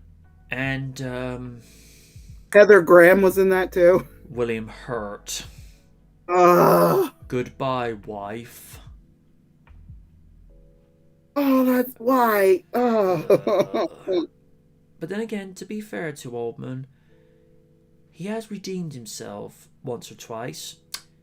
First of all, Dracula killed it. Mm-hmm. And probably, in my opinion, probably the role that he's going to be synonymous with, probably for the rest of his career, James Gordon. Yep. Yeah. But the one that he got the Oscar for, Winston Churchill, he nailed it. But he should have at least gotten some sort of award for playing James Gordon.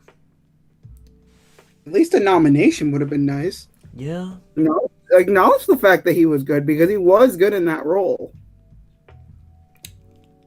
I mean, one of the extra features on the extended Dark Knight trilogy that's on YouTube now is when Nolan was looking to cast Gordon in Batman Begins, he actually wanted Gordon to be more involved because he felt like in the previous movie series, Gordon wasn't given that much to do.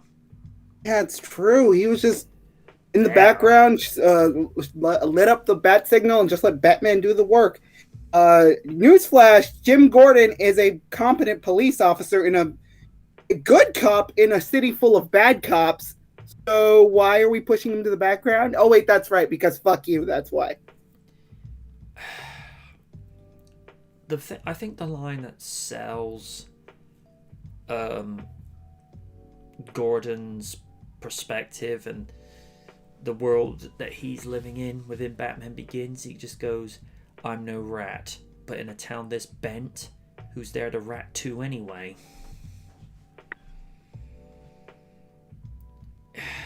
You know, it's like I said in my review, you know, he wants there to be reform, but he's working within a corrupt system.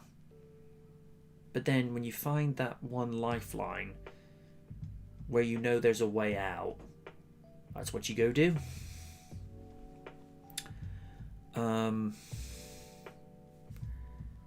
But yeah, you know, some actors have done a few stinkers down the years. Ben Kingsley should know that better than anyone. Mandarin cough, Mandarin. Yeah, and let's also not forget the fact that he did Blood Rain. Oh God. Oh, you know for a fact he did that for the paycheck. Mm-hmm.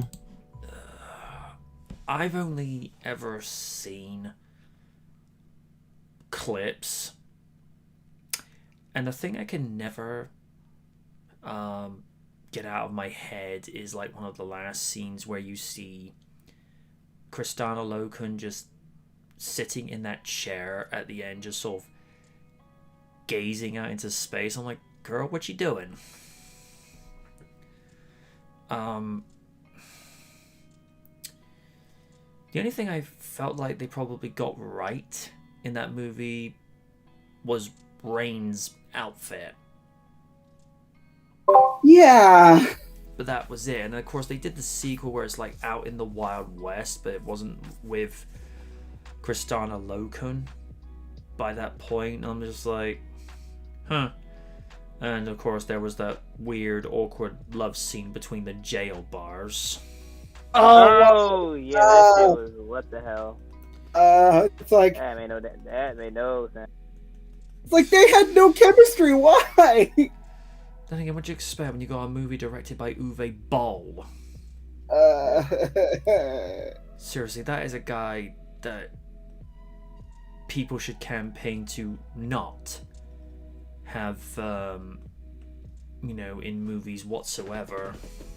And what's worse is he's kind of a major asshole. He challenges critics to fights when they don't like his movies. I'm like, honey, you're a little sore about the fact that you suck as a fucking director. There, I said it. You want to fight me? Let's fucking go. Not afraid to do it. And the way he tried to crowdfund a movie, and when he didn't get the funds, he basically said "F you" to all the people in the world, basically. Mm-hmm.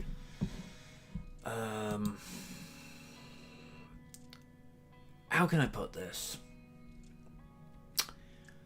When Oni Rakaku can be a better director with having little to no experience. Now, Oni has said on record that he is an a-hole as well. The difference is he actually has compassion to his credibility and actually knows the nuances of storytelling, driving plot points, how to actually have beginning, middle, and an end.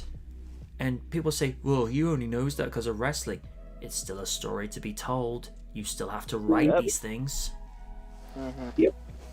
I mean, crying out loud, Win could probably direct something better than Uwe Boll. And I saw bits and pieces of his House of the Dead movie.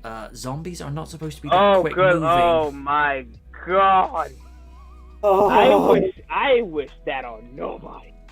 I didn't watch the full movie. Oh god, I watched the final. That shit was crap. Oh god! And then Alone in the Dark. Oh, Why? Oh yeah. Okay. Please no. Here's the commercial. The commercial they use DMX's Party Up. Okay. Uh-huh. They tried to appeal like really. I don't know. It was like It was just bad. I don't know. I don't get it. I don't want to get it. I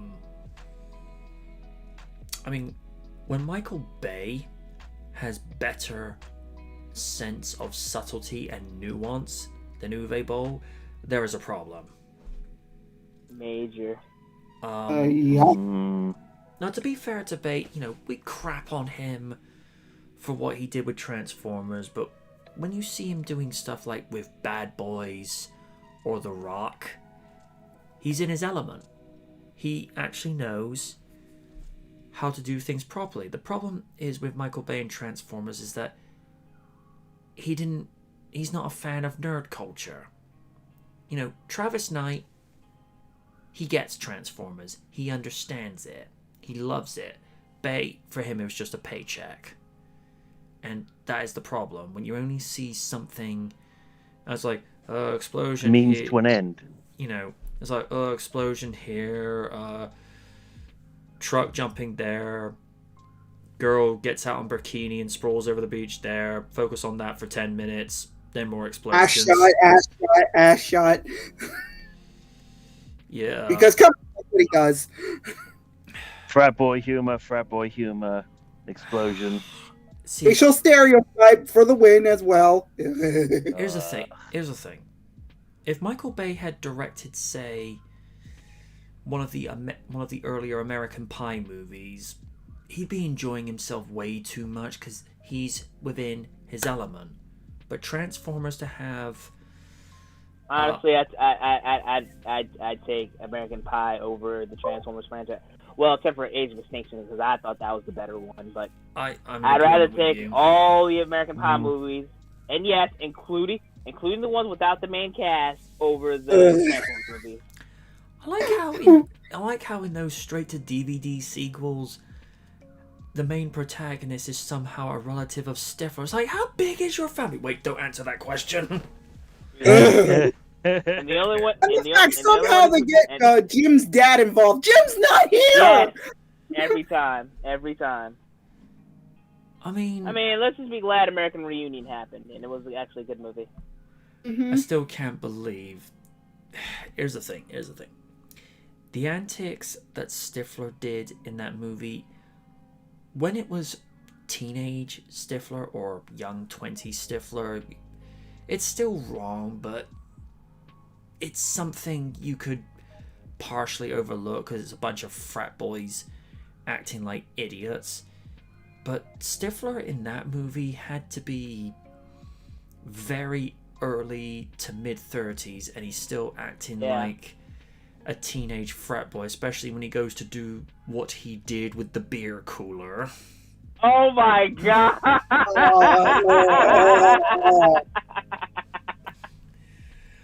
Well, here's the bright side. Finally, and I mean finally, he got revenge on Finch for sleeping with his mom. Yeah. Good Hell, lord. even Finch's mom's like, say, hey, you want to get revenge? Like, I don't know. I'm kind of turning over a new leaf-ish, but might as well. Let's do it. And also, Finch's mom was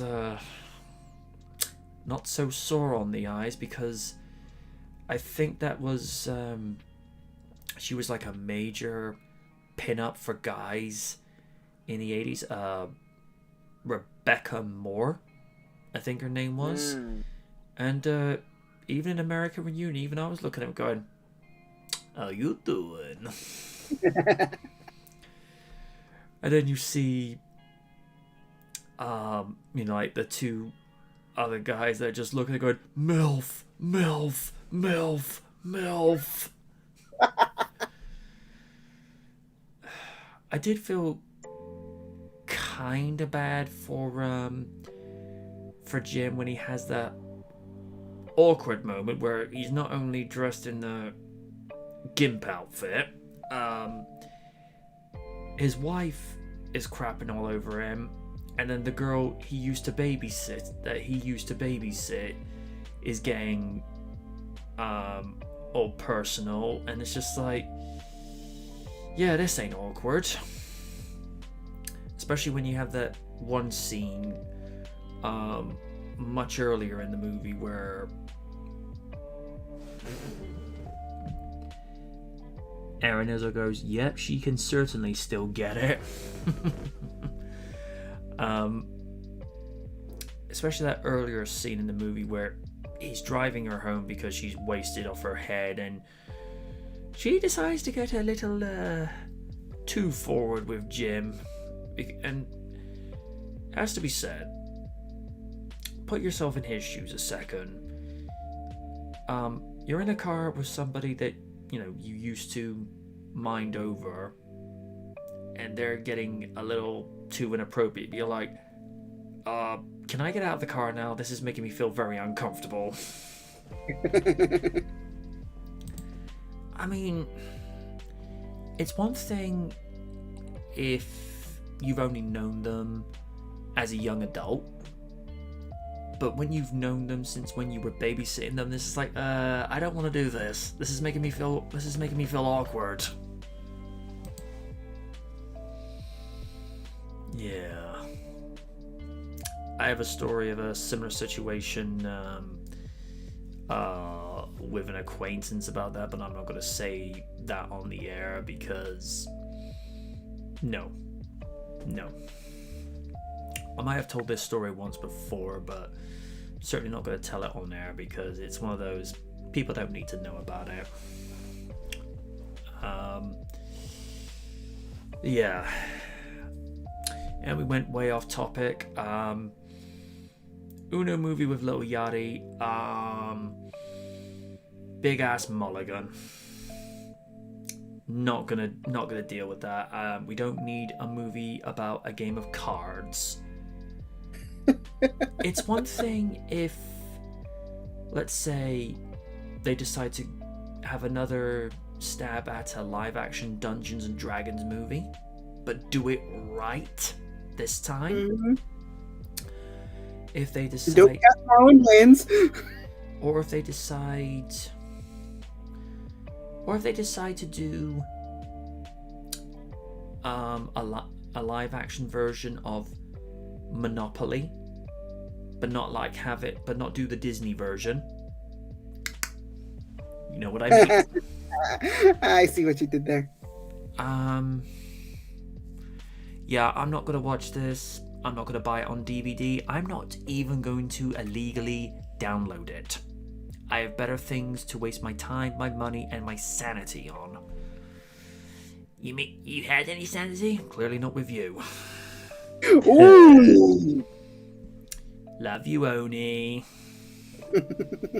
I hate you all. Even you, Oni Jr. But Dad, what did I do? You don't know yet. Mom, what did I do? It's your father's son. No one knows. Don't ask questions, just go to your room. But I didn't do anything wrong. I know you did. Here, go have some Tootie Pops. Ooh, Tootie Pops, get down. You're too much like your dad. He gets that from his father's side of the family. Mom, can I watch wrestling? Only if it's NXT. Yes, NXT. Tonight on Impact Wrestling. What did I tell you? Oh God, honey, no. Dad's gonna be angry. Did I hear Impact in the back corner? Oh, hide? No, Mom. I'm watching All Elite Wrestling. You may not want to watch that No, either. no. That was even worse. Don't do that.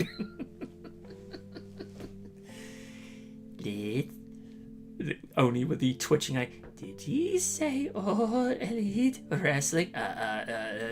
No, honey, no. No. He He also isn't a fan of Young Bucks. he's actually watching Attitude Era Raw. Oh, that's good. That's good. That's a good boy. That's a good boy. Dad, can you tell me about the McMahon-Helmsley regime? Please don't. No. Honey, I want you to actually go to bed. Go to bed. Mom, who's Katie Vick? No. I'll tell you when you're older. Oh, God. Oni's gonna be listening to this later. He's like, I do not twitch my eyes. He's like, yeah, Lids begs to differ. We say this in good humor, Oni. You know we love you. Yes, we do. Just don't get angry. Yes, we don't need you going all banner mode. Oh, no.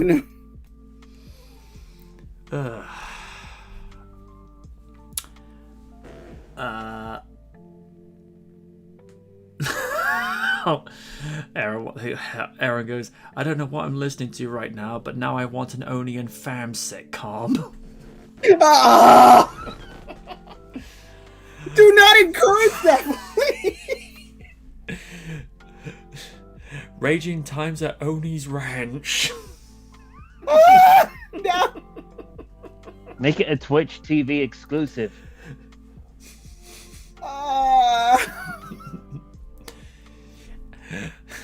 The ratings are as mad as me. And then Liz is going, sadly, I can confirm this. Mm-hmm. There's Raiden just in the background going, oh, I'm enjoying this. I'm just getting the popcorn. This shit good. Oh my God. So back on track. yeah, Raiden. Yeah, we got sidetracked again. Raiden, thoughts on the Uno movie with Little Yachty? Pass or mulligan? Mulligan. I don't want anything to do with it. Sir Stephen.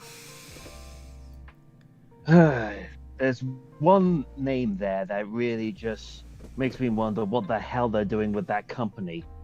Mattel. Mm-hmm. considering that they've run out of ideas, that they're doing an Uno movie, along with the bastardization that they have done to the Reverend Audrey's books and that franchise. What the heck is going on in your offices, Mattel? I don't know. It does make me sort of Lots question. and lots of drugs. That's what's going on. Does make me question what exactly are they going to do with the Masters of the Universe movie. Presumably, they've got a different team with that. Oh, I hope. Good Lord above. Yeah, with Noah Centineo, who's supposed to be playing Adam and He-Man. Although, from what I understand, this version is going to be playing much more faithful to the animated series than it will do with... This is the thing that I'm going to be nice with the 87 movie. It's a product of its time, and the actors weren't really given much material to work with, and they were probably limited by the technology in 1987 to where they worked with what they worked with. And I'm not even going to get on Dolph Lundgren's case, because he clearly wasn't that familiar with the material. But in terms of the look, and in terms of the build, he was a good He-Man. Frank Langella as Skeletor, he did what he could with the material, but I need my Skeletor to be all ham. In pretty much most animated versions, Skeletor has been all ham, except for this one fan project that I saw, and this was really well. I mean, I could tell it was done with a green screen, but I saw one or two nods to the animated series, including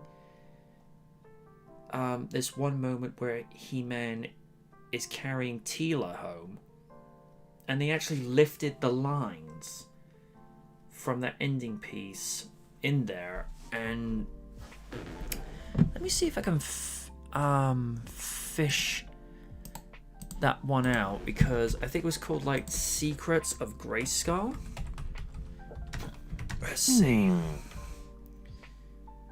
Secrets of Granny's House Chapter 2. No, I don't want to watch that either. I don't want to watch that. I don't even want to know what that is. Secrets of Grayskull. It's actually a very short movie.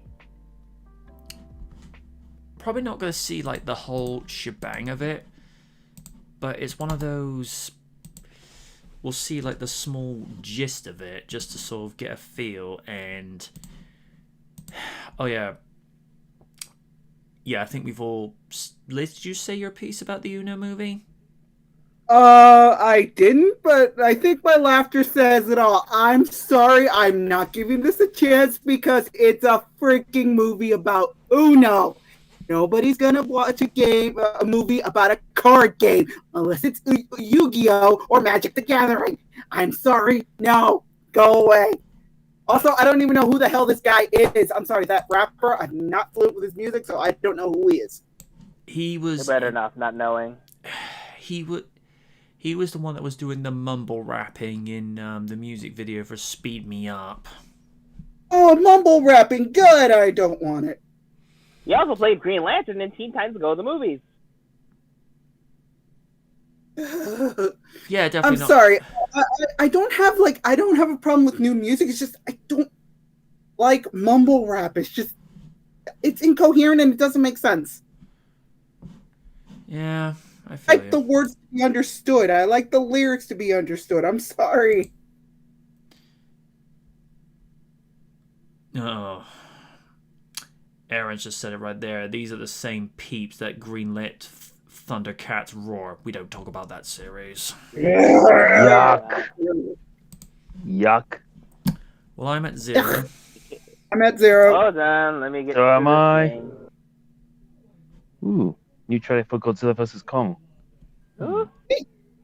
Oh, I'm No. guessing that's to come out at the Super Bowl.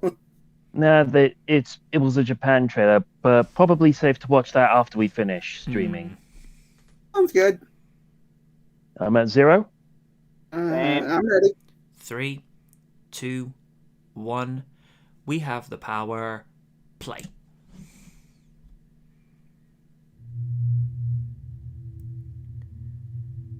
Ooh. Ooh. Ooh, nice. In a time long forgotten, at the center of the universe exists Eternia, crux of life and power for all that was and all that ever will be.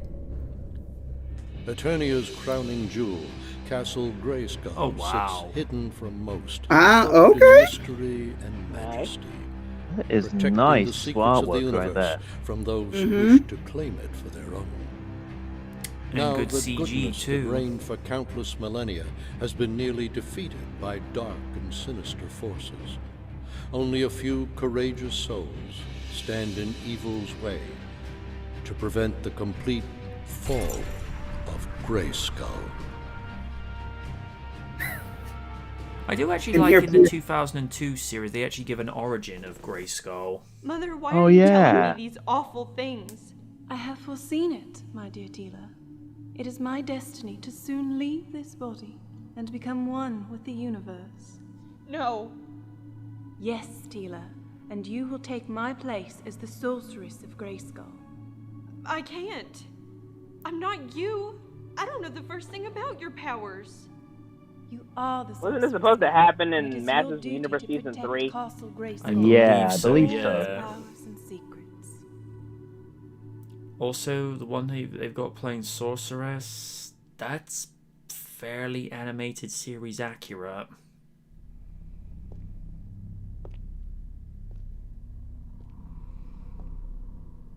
Wow. How you doing? Mm-hmm. Whoa. Oh. Scantily clad, but I'm not mad. Raiden's secretly Googling her phone number. Don't tell him my secrets.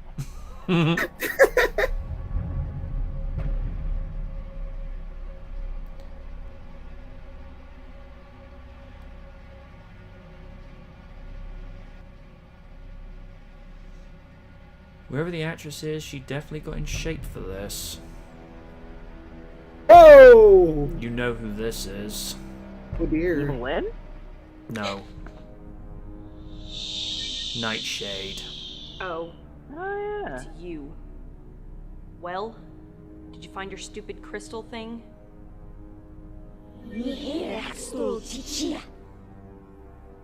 Yeah, whatever. Just stick to the plan.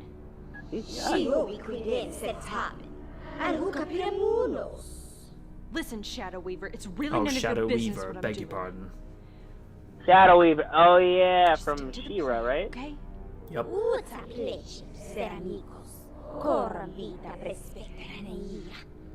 I still don't understand why you want to help me.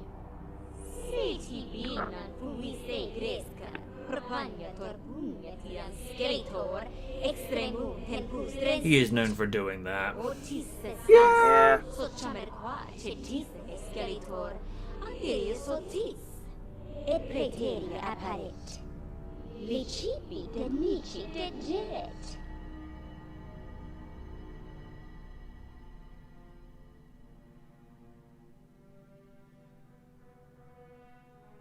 What's the matter? Okay. Feeling weak?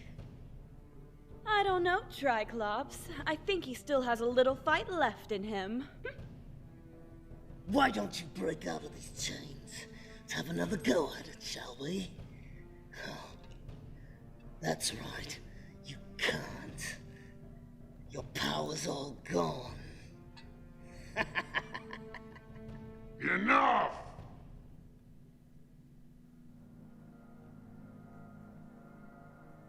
He-Man, champion of Eternia, hero of the people, most powerful man in the universe, I think.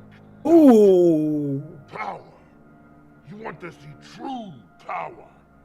You're looking at its very embodiment. You're a fool, Skeletor.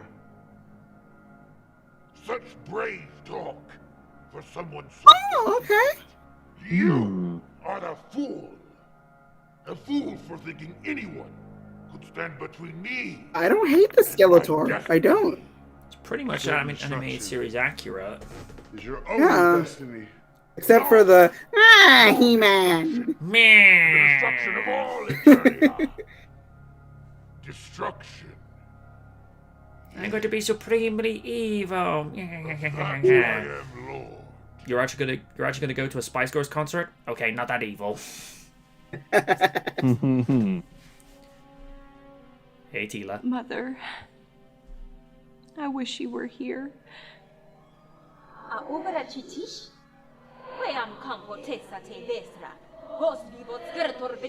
Hold your tongue, witch. Silias, non proelio, mugnos imprerie. Stay here.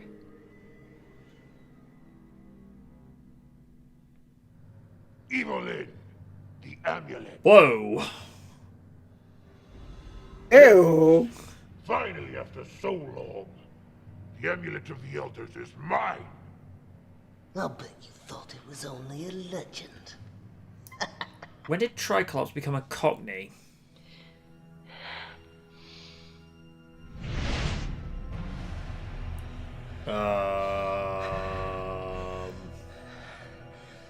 Shall I Wait a finish minute, it, what? Skeletor? Do it.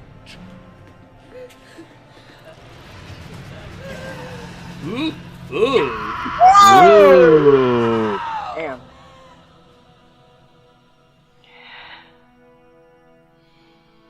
Holy shit. Just as well this is set on age restriction.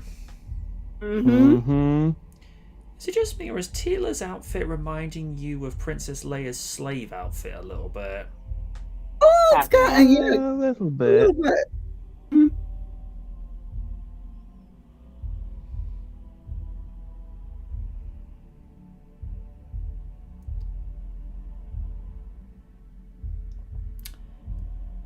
I suppose in a weird way it's being somewhat faithful to the outfits as depicted in the 80s series because, well, Tila's outfit wasn't exactly not suggestive.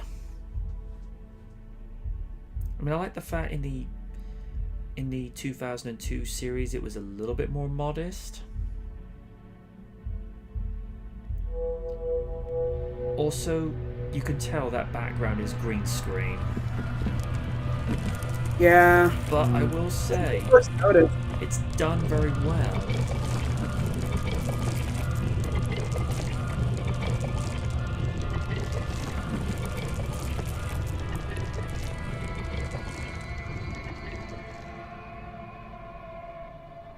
In this orb, you will know every lottery result from now till the end of time. It only goes. There's really good. Right, taking down numbers.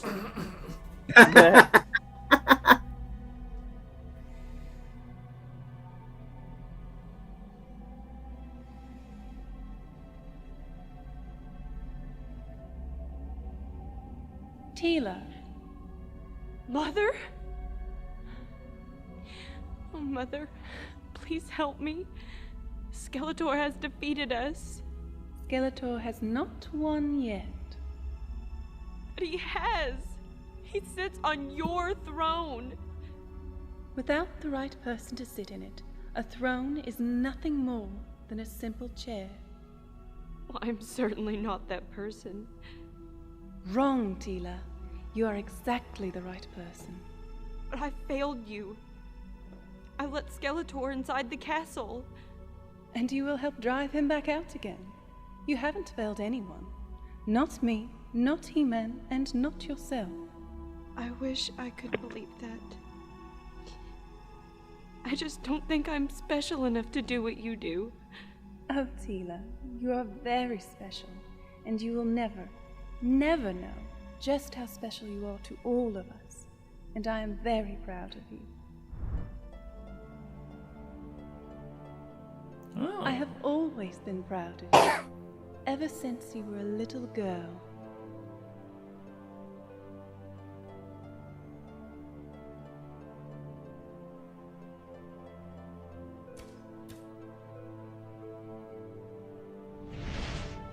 I have watched you grow into the warrior you are today. Now you must find the courage to overcome your doubts and fears and help He-Man defeat Skeletor. What do I do? I cannot help you directly, but the power of the spirits of the ancients can. Remember what I have taught you, my daughter. And remember, I will always love you so very, very much. Wait! Wait.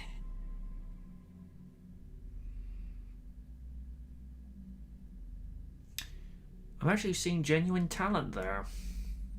Yeah, really good. This girl can act. O spiritus audite me vire, signorum. Nobis appropinquat tenebrae ve. You see, He-Man, the amulet was forged from a shard of the Star Seed during the formation of Eternia. The ancients, being the idiots they were, Starseed, wasn't that the one that lost almost the made amulet He-Man go thousands of evil years in one ago. episode?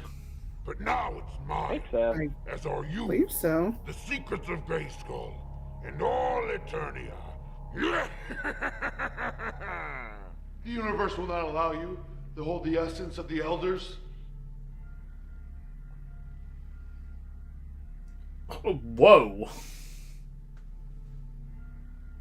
The universe belongs Evelyn's to costume's us not leaving now, much to the He-Man. imagination there. Mm-hmm. Such a pity. Damn! To waste those How you doing? gorgeous muscles of yours.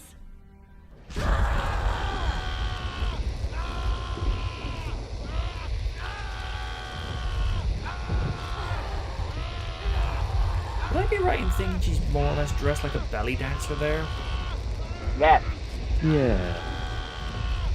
And a smile goes across Liz's face. Not yet.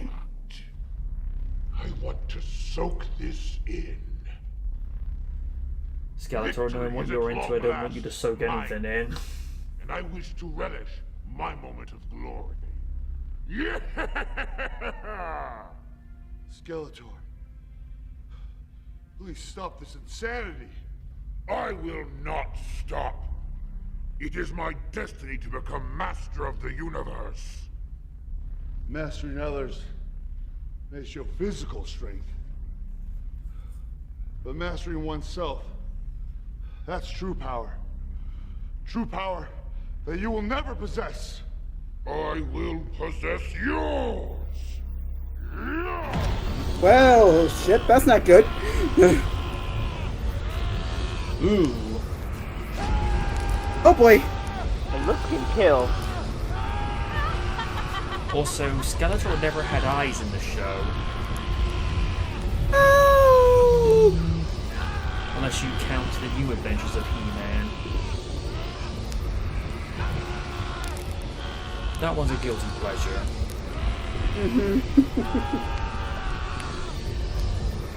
He's gonna possess He-Man. That's the point of the crystal, I think.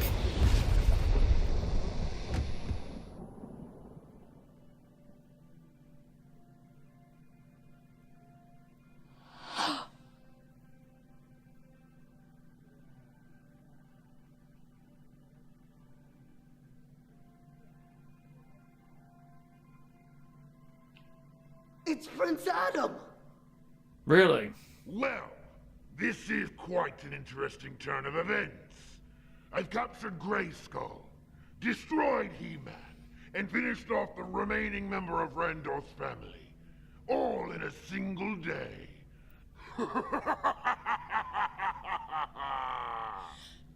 Oh, that's interesting.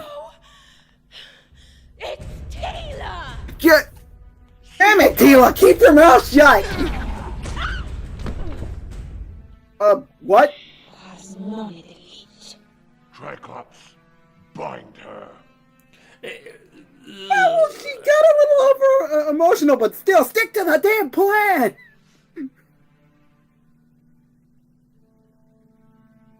So when he says binder, I'm like, I don't want to know what you're into there, dude. I need an adult.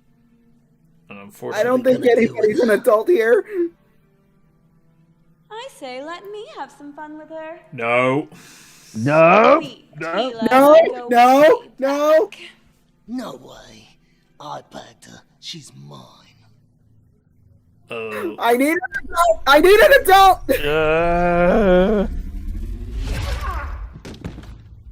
Shadow Weaver. Ipsan mal. Finally. Oh. That's a diss.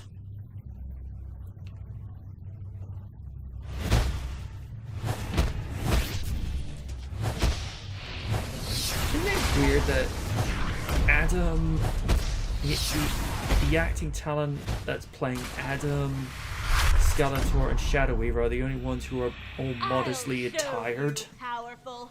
Have a taste of the Elder's amulet. Witch. Non celum semen nabola stella. Because whoever designed Tila's and Evelyn's costumes clearly have a thing. Etish fuel. Not that I'm against.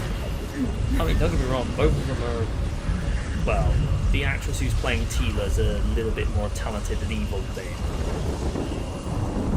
And for those listening, I'm just calling it like I see it. In terms of their acting. Whoa! Okay. What the? What? Oh. By the ancients.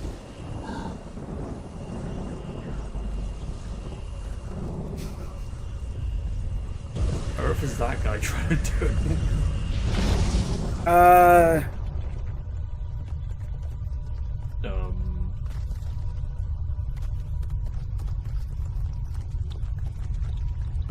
What's happening? I have no idea.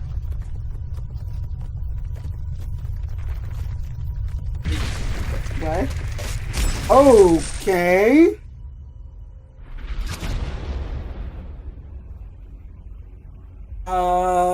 What?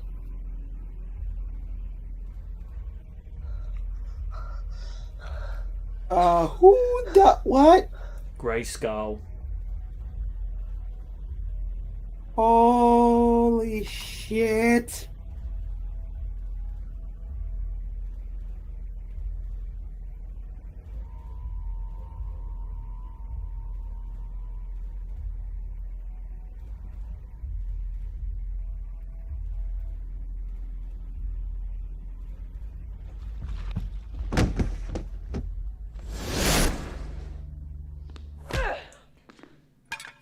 Why, you?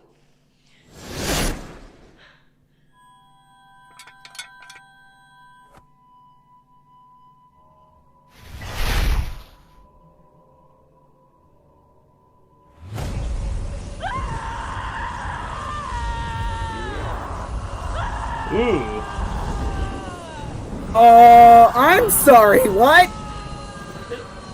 Oh! Okay! They're going full on Raiders of the Lost Ark here. Holy shit! Close your eyes, guys. Don't look at it, Marion, it's too Don't look bright. into the light.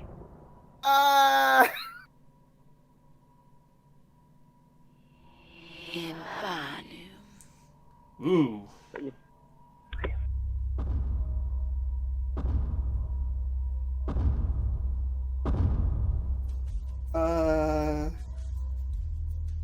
He's going to squish his head, probably. That's cute.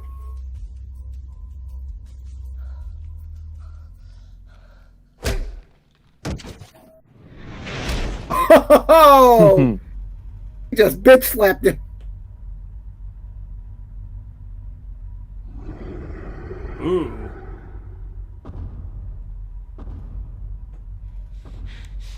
Give me one good reason why I shouldn't blast what's left of your face off. Go ahead. You haven't got the guts. You're weak. Just like the sorceress. Shut up! Ouch.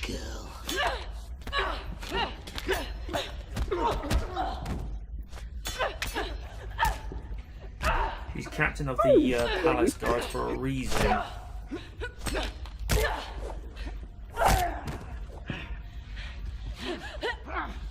You can't win!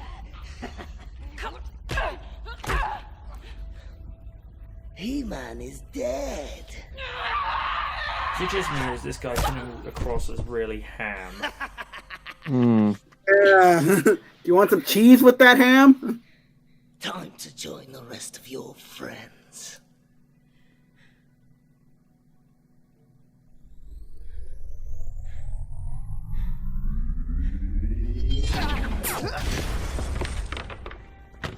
Lose your head. Well, that's one way to lose your head.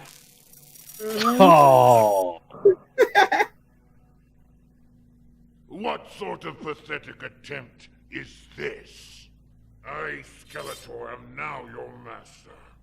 I alone rule Grayskull.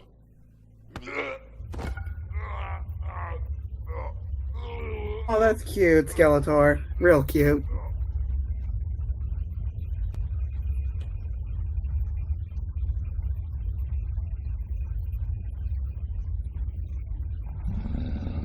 Your destruction draws near.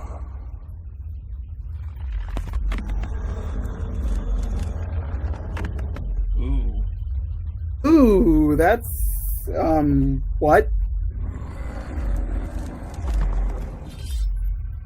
Oh, you done goofed.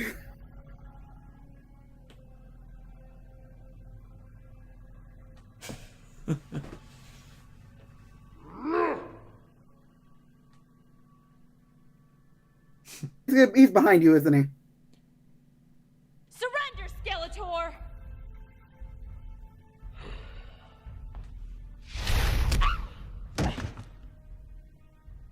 I think That doesn't leave not. much to the imagination there. I really should stop Nope. saying that.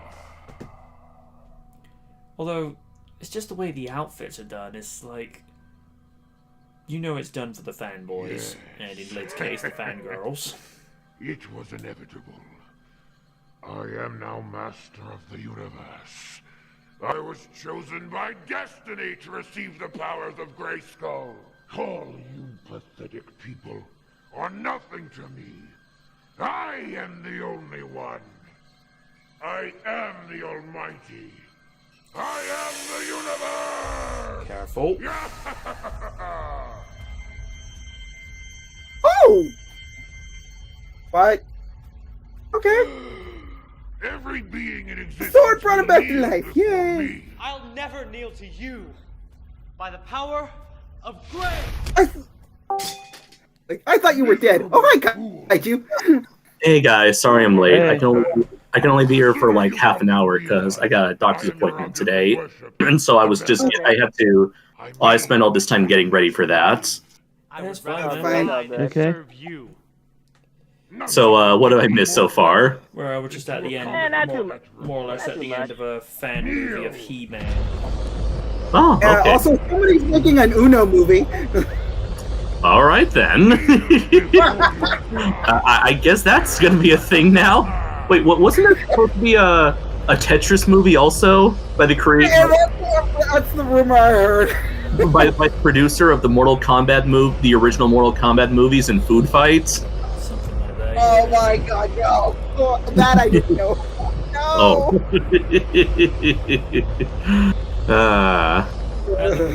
At the moment, the production value of what they call the Fall of Grayskull is decent, but there are a couple of actors in here who they're either trying too hard or it's just coming across as too ham. And, well, when you've got time for it later, you can see the link in the Discord chat, but the people who came up with Evil Lyn and Tila's outfits clearly had a couple of fetishes in mind. Well, have you seen the original designs? Yes! And the guy they've got playing Adam... Yeah, I'm skipping around, and I'm seeing. I mean, the lighting's okay. The after effects are okay. It's just, yeah, you can tell they're using a shit ton of green screen here, and I don't know. It's just like it's passable at points, but then it's at points where it's like, okay, I could tell that it would have been way out of your depth to actually look for a castle, have access to a legit castle and whatnot, or to, I'm sure it would have been taking too much time and money to build actual sets. Yeah. Kind of similar to, like, I think Red Letter Media even at least puts sets together, but then again, they got access to a warehouse. I mean, the use of green screen here, it's at least like miles better than anything Channel Awesome can do. Yeah. But that's not saying much, is it? No. True, yeah. You know what? Okay, so it's usually when you get the full body shots, when they're like, you can see them they're from head to toe, that's when the green screen's at its shakiest. Yeah. Also, it's kind of funny. Sorry, go ahead. The ones who are actually trying with the acting in this is the one they've got playing Skeletor, one they've got playing as Tila and the Sorceress, and even Shadow Weaver has a role in this, but the others... Triclops is trying too hard to be too cockney, and the one lots of ham. And the one they've got playing Evil Lyn... Man with the bloody sword! Yeah. Yeah. It's black. Yeah, I like the costume overall for Skeletor. Yeah. I am a bit peeved that you can clearly see the actor's nose in side profile shots, which is kind of weird because I'm looking at this other skeleton dude, and he's got like a full-on skull face. That's so I'm thinking, oh, that's Grayskull. Okay, so I'm thinking, what the heck's going on with Skeletor then? I don't know. He's being Skeletor. No, I mean, like, in terms of, like, they gave him makeup, meanwhile Grayskull has, like, a full-on mask. Yeah. It's a bit weird, I don't know. Oh, there he is again. Hey, there's Grayskull. Yeah, it's meant to be like the spirit of the castle, because if you remember the 2002 series, He-Man actually gets his powers from his ancestor, Grayskull. Okay. I've never watched a single episode of He-Man in my life. I just know him because of the internet. Oh, hey, Tila. Oh. Remember when I said... And he prays! Oh, God, do I pray! Remember I said they lifted scenes from the original animated series? This is one of them. And, like I say, Tila's outfit doesn't require much thinking. Who is Tila? The one in the golden bikini? Yes. Yes. Well, I certainly agree there, good sir. Not that I'm complaining about it. I'm fine. Anyone? Sorry, go ahead. She's actually one of the very few actors who are trying to act. Well, maybe I should take you to the royal okay. Have the physician take a look at you. And also, like most people, He-Man. how's she doing? I'm fine. I trust you. Anyone looking forward to the Kevin Smith He-Man series? Oh yeah, most definitely. Mm-hmm. I hope we still got more footage of it, because I want to, I don't know. Very anime inspired, I'm down with it. Mm-hmm. I forgot who's. It's an animated series, right? Oh, there is actually an after credits clip, and it's just a pity Wynn's not around because she would get a Oh kick out shit, of that this. was Brian Cage! I didn't realize that! Brian Cage? Oh shit, deadass? Brian Cage was He-Man! Mercedes Wow. Marble. Crazy. Oh wow. You know what? Hey, you did pretty good. Not gonna lie. You did a good job, yeah. It made, you know, he did look a little recognizable. Oh, sweet! I just realized that that the He-Man series is going to be made by Powerhouse Animation, and they were the guys behind Castlevania, Seis Manos, Blood of Zeus, and the upcoming Kong Skull Island series. Oh, yeah, nice! Oh yeah, that's coming out with the anime series. I forgot about that. Yeah, Nice. Here comes here comes the after credits scene. I'm still looking forward to this. I'm still hoping there's a next season of Seis Manos. I still need to see that series. I'm disappointed that I haven't. I need to watch Blood of Zeus. I've heard good things about it. Me too. Who's that? Uh-oh. Well, Dr. Claw! I'm just kidding. No.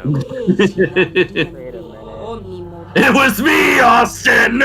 Oh, you son of a bitch! It was me all along! You know, it wouldn't surprise me if McMahon did ever show up in these.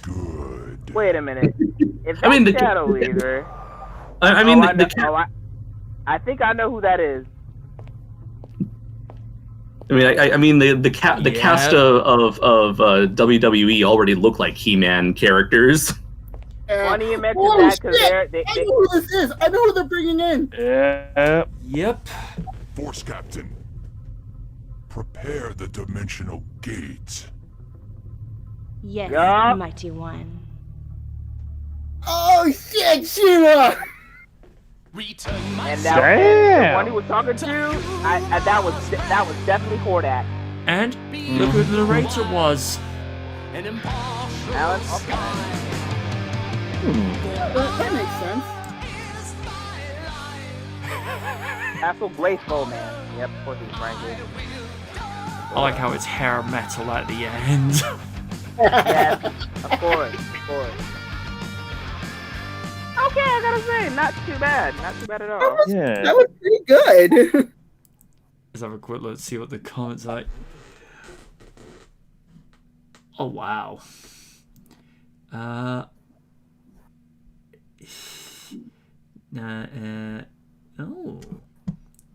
Sean Retro, I want those lotto numbers. Those deaths were brutal. Yes. Yes, they were. Yes, they were. Yeah. Just as well I had it on age restriction, because... Yeah. Nope. Especially what they did to the sorceress. Jeez. Ooh. They went full Raiders of the Lost Ark on her. And that was Evil Lynn. Oh, that's Evil Lynn, sorry. Yeah, she actually got melted, but then again, she crossed paths with Grayskull. It's like, you don't wanna do that. That's like waking Oni up. Don't do that. Don't ever do that. Yeah, don't do that. No. Or waking random up. Oh no! No. If random gets woken up unexpectedly, the whole universe explodes. And there's Kaiju. Oh my god! And there's Kaiju like, I didn't get to finish my animated series. Oh, here's a comment from 5 years ago. I hope to see a sequel featuring She-Ra, and the actual creator commented saying, "Me too." Aw, that's disappointing.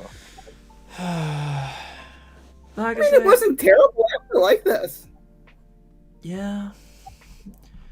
And of course, they are still mentioned earlier. They are still working on that He-Man series over at Sony. The only small, teeny tiny problem is the writer is David Goyer. For who? No. The new Masters of the Universe movie.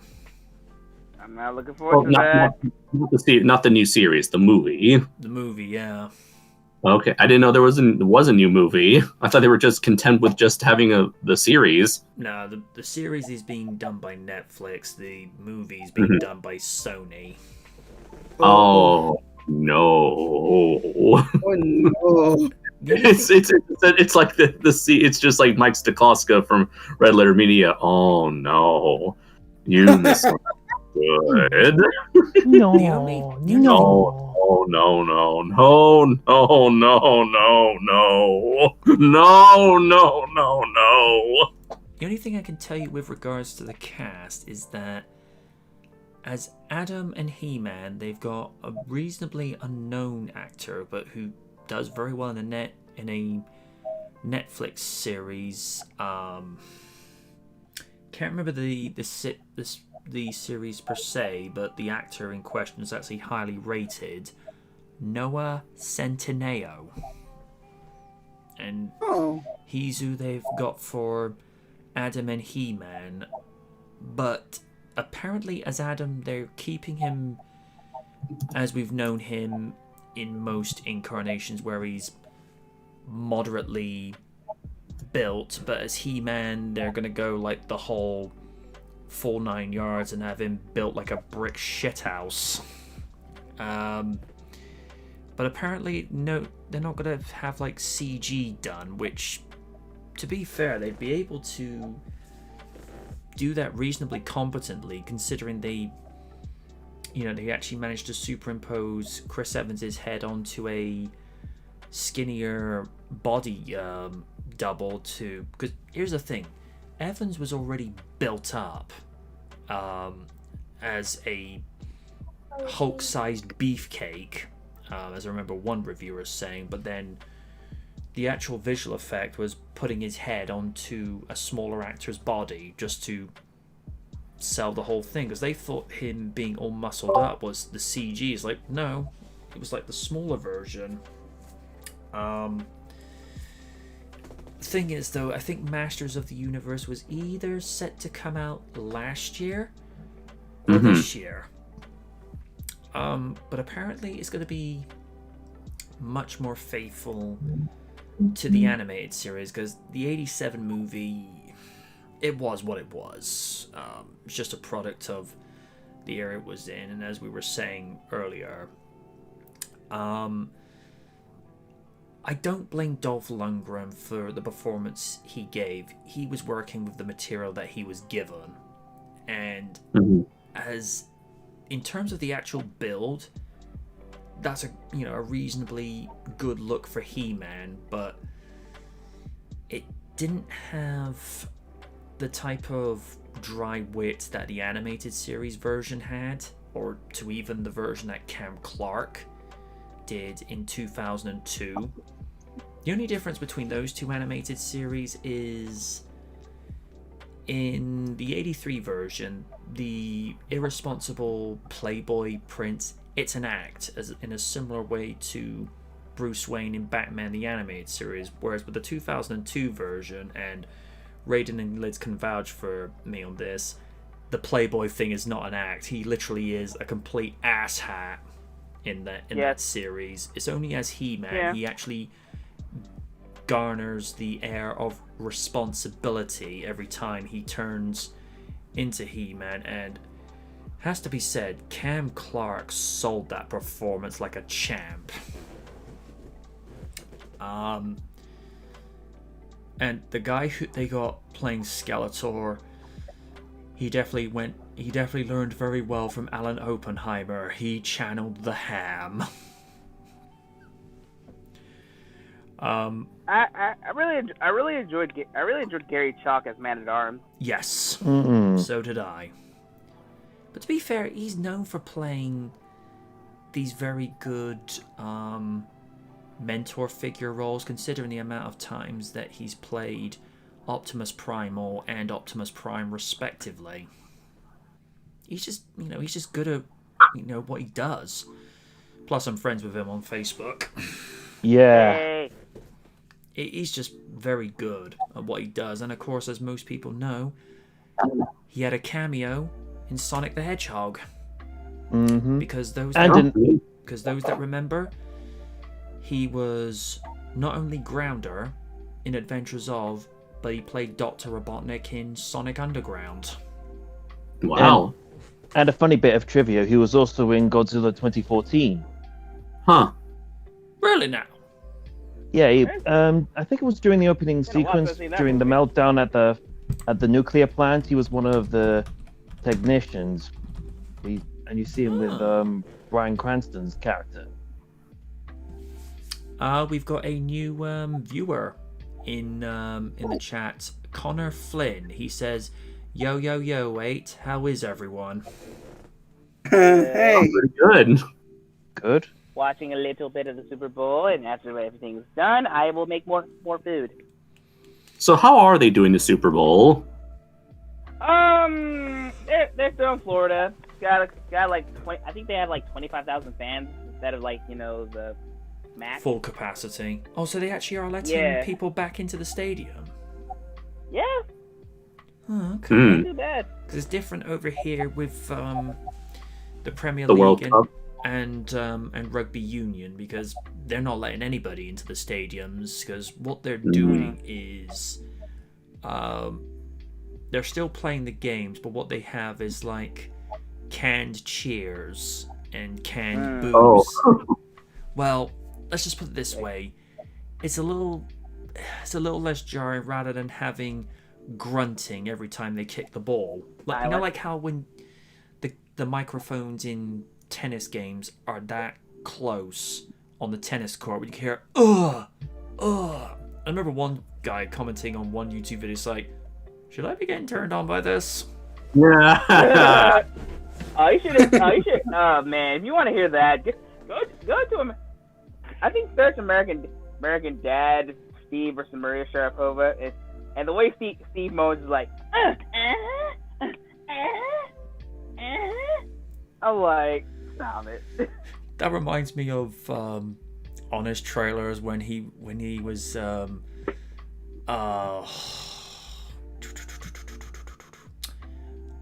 good lord, when he was like riff tracking the original 90s X-Men, and you hear, every time Jean Grey's like moaning, he's like, should I be getting turned on by this? I mean, it's Bad Kate Jansen. What do you expect? Yeah. Connor's saying, I'm here because of the Pogo, Picard, and Data reaction. Oh my gosh. Oh my goodness. I love that music video that Pogo did. That was... Did you ever see that, Kaiju? No, I haven't. Sir, you are about to be treated to a piece of glory. Oh my god, I think I remember this. Did we react this one time? We did. We did. But Kaiju's never seen it. He has to see that. He has to see the majesty that is this. This is unbelievably good. Okay. I'm at 0. Me too. 0 as well. Hang on.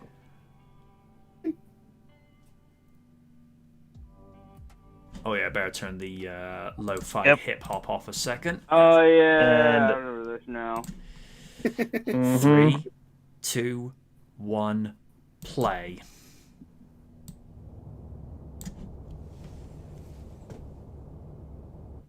You know, back when I was in the academy, we would follow every toast with a song.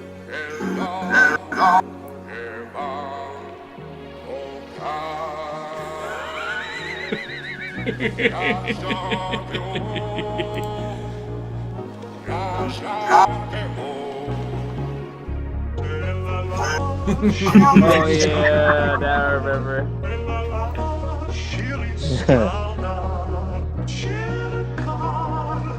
This is brilliant. Yeah.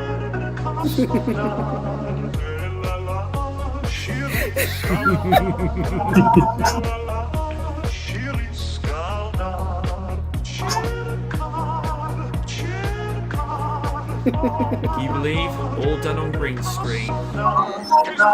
Yeah. When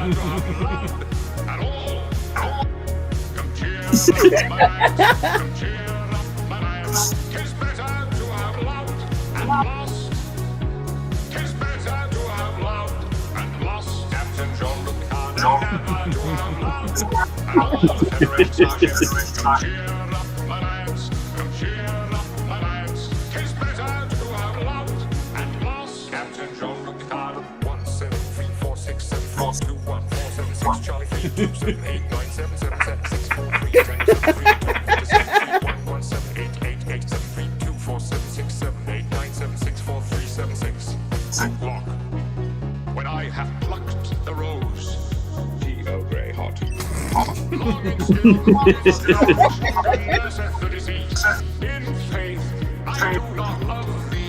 Oh, just so everyone knows, this song is actually available on Amazon's MP3 section. Nice. Wow. Oh, trust me, I listen to this on repeat on my iPod. On the what? On my iPod. Ah, okay.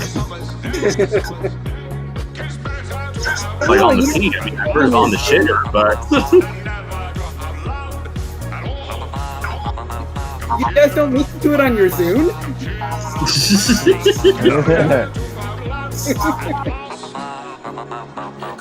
I don't know, man. I still listen to stuff on my MP3 player. Remember when those were a thing? Oh god, yeah. Yeah. Nowadays, I use that to listen to my music on my phone. It was actually because of this music video, and when Liz said that is committing to the bit, it's what gave me the inspiration to do the anniversary retrospective to Star Trek Generations. Ooh. As soon as she said that, I was like, I have an idea now. That was extremely charming. It's like one of those like extremely positive things that just like instantly lifts your spirit up, and it's like the best way to start your day, off your day. Absolutely.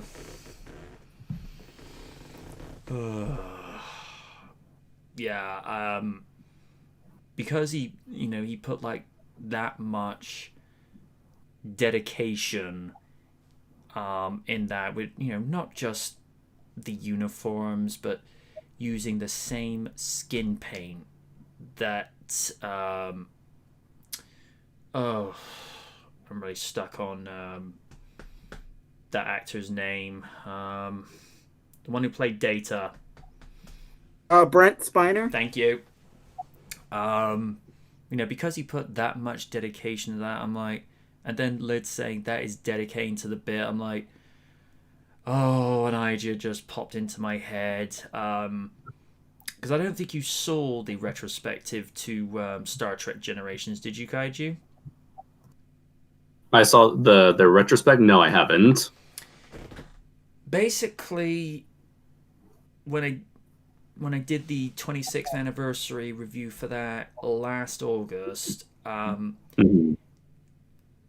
because it wasn't necessarily an old versus new comparing movies, it did allow retro to come into the fray, because I thought, well, hang on, he's normally brought in, if it's like, when you have a situation where it's like Hulk versus Incredible Hulk, or Batman 89 versus Batman Begins, but I thought, well, hang on, there's a little bit of a loophole here, because you're comparing the original generation of Star Trek to the next generation. I thought, and by that point, retro hadn't been seen for 3 years, because the last time I had used him was the Batman versus Batman review, and what I'd actually done, I actually bought two Star Trek tops for this. I'd actually gotten the Captain shirt that was used in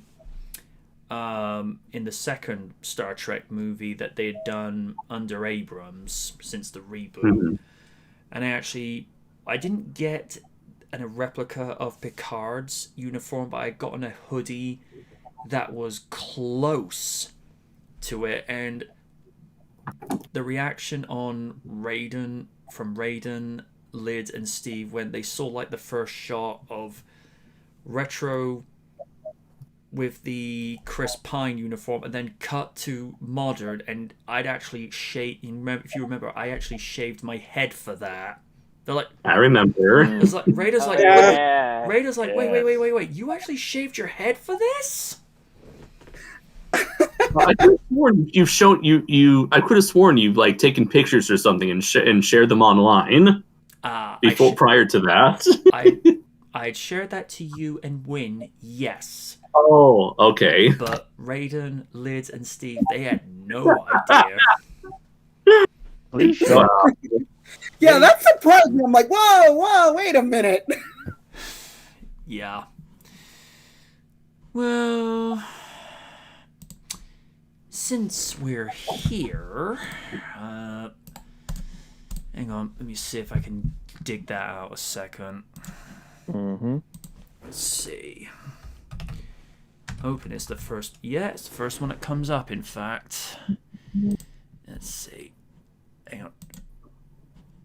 That's it. I just want the link, damn it. Okay.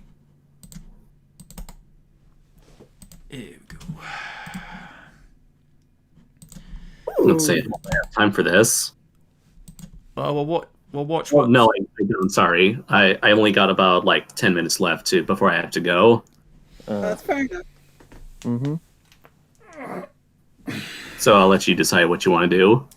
Well, you can, just watch 10 minutes of, Watch it and in your own then, time. you can then watch the rest later, because pretty sure if Connor's still in the chat, you might want to watch it as well. So it's all good. Okay. All right. Cool. Make it so. I'm at 0. Oh, great. Hold on. I am trying to pause. What the hell, man? There we go. I'm at 0. Hold on. Let me. Status is at 0. Mm-hmm. Didn't give the order. Alright, let me try again. Alright, 0. 3, 2, 1, engage.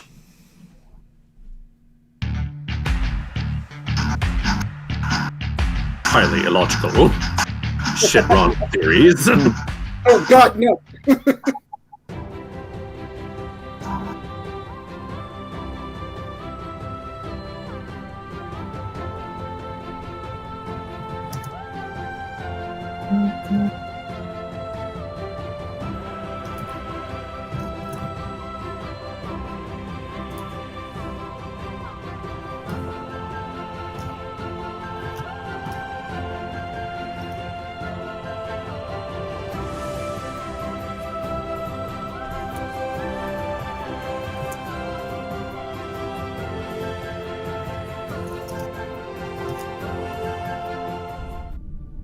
Captain's log, stardate 98265.26. We are in the process of honoring the 26th If you check the star date on most Star Trek websites, that is actually a legitimate star date. 2 generations of Star Trek continuity that would see the original series William Shatner's James T. Kirk playing opposite the next generation of Patrick Stewart's Jean-Luc Picard. Jean-Luc Picard. Since this would Guide, be you have the to put your headset in. I would be accompanied by someone to help review this movie. But the identity of this reviewer would not be revealed until now. Energize, number 1. Energize, number 1. I. Oh, no. Not you. Wait, are you Captain Rakaku? No. He's in command of the Starship Hogan. Well then, who are you? Retro. How long has it been? Apparently not long enough, and... Wait a minute. Are you representing Shatner with that cadence? No more than you're representing Patrick Stewart with the shaved head. Touché. How about we commence this review, and I can be on my way. Make it so. In Star Trek lore, it's a difficult enough task to follow in the footsteps of the cast of the original crew of the Enterprise that had 3 seasons in the 1960s and to the 6 movies that followed from said series. The way that I understand the Next Generation continuity or the continuation of the story, dependent on your viewpoint, was not about trying to outdo what Captain Kirk and his crew had established, but rather Captain Jean-Luc Picard and his crew establishing their own legacy. If Kirk represented fire and passion and leaping before looking, then Picard was the embodiment of rationality and wisdom. Exactly. Retro, do you recall what I told you in 2014? The 67 offering Thunderbirds Are Go shows a higher production value of the TV series that incorporated, at the time, the latest marionette techniques used from Captain Scarlet, with more realistic eye and lip movements. Just a pity they were all wooden. Really? Oh, come on! That joke came with no strings attached. Okay, I'm gonna make this real simple. You make any more jokes like that, and I'll find a way to keep you in 2004 and watch that movie on a continuous loop. I'll be good. You know, that punishment still stands if you don't cease with that. My gosh, man. I'm a reviewer, not a masochist. Did you just go from Kirk to Bones? Yes. Anyway, the partnership together is one that has to be somewhat convincing, as the story establishes that the Next Generation is separated by 7 decades from the events that took place with the christening of the Enterprise B, of which Kirk, Chekhov, and Scott were there as honoured guests. And to have it where Kirk has essentially been taken to this temporal Cameron, what are you doing here? nexus, when many presumed that he died saving the Enterprise B, was probably the most plausible scenario outside of time travelling, which the franchise had done before from the original series episode Tomorrow is Yesterday and Star Trek IV The Voyage Home. This is something that the Next Generation would also do in Star Trek VII First Contact, where the Enterprise E would travel back in time with the Borg trying to stop them from preventing first contact with the Vulcans. I feel like Tolian Soren as the Elorian scientist was just there as the means of setting up the meeting of Kirk and Picard. Aside from him being a connection to the past with the temporal rift incident with the Enterprise B, that off your bingo he's just card. there as padding. Also, the writing doesn't do this character any favours, as he just comes across as one-note and bland with how he just wants to talk about his plans to get back into the Nexus, and that's pretty much it for him. Now, had this been written with the depth of Khan or Q, then you would have had something more intriguing, because you never knew what you were going to get with Q and how he was able to manipulate reality to his whim. There are themes of wanting to make a difference, giving up the very manipulated reality so much he became a My Little Pony character. Best use of your time and existence Discord. whilst you have it, Mhm. which is something Picard comes to appreciate. He had been met with the news that his brother and nephew had died in a fire at the start, and realizing that the family name would cease with him. Playing into the theme of giving up the things that mean the most to you, you'd have to have a solid reserve of character to be given everything you ever wanted in a wife and children and experience a magical Christmas morning knowing it would give you the most joy. All to return to the battlefield because you know it's the right thing to do. That takes character. For Kirk, he was looking to find meaning and be able to make a difference after having retired from Starfleet and not wanting to leave the bridge of his Enterprise in his time. I did find it amusing for a bit of humor that we deviate away from the plot for an episode of Cooking with Kirk and Picard.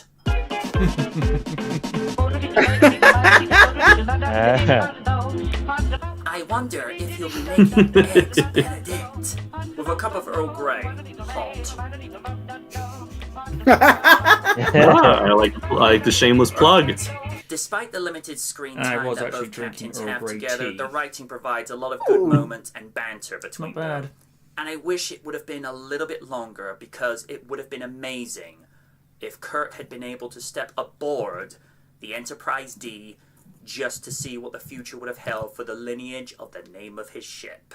And there's the subplot of Data's growth from learning and experiencing emotions after not grasping the concepts of humor Beverly Crusher, when no! he pushes Dr. Crusher overboard in the holodeck. We'll just blame it on Wesley. Data's story, I think, shows what it means to be human Damn and it, what it Wesley. means to feel emotion, humor, sadness, regret, and joy when he's reunited with his cat, Spot.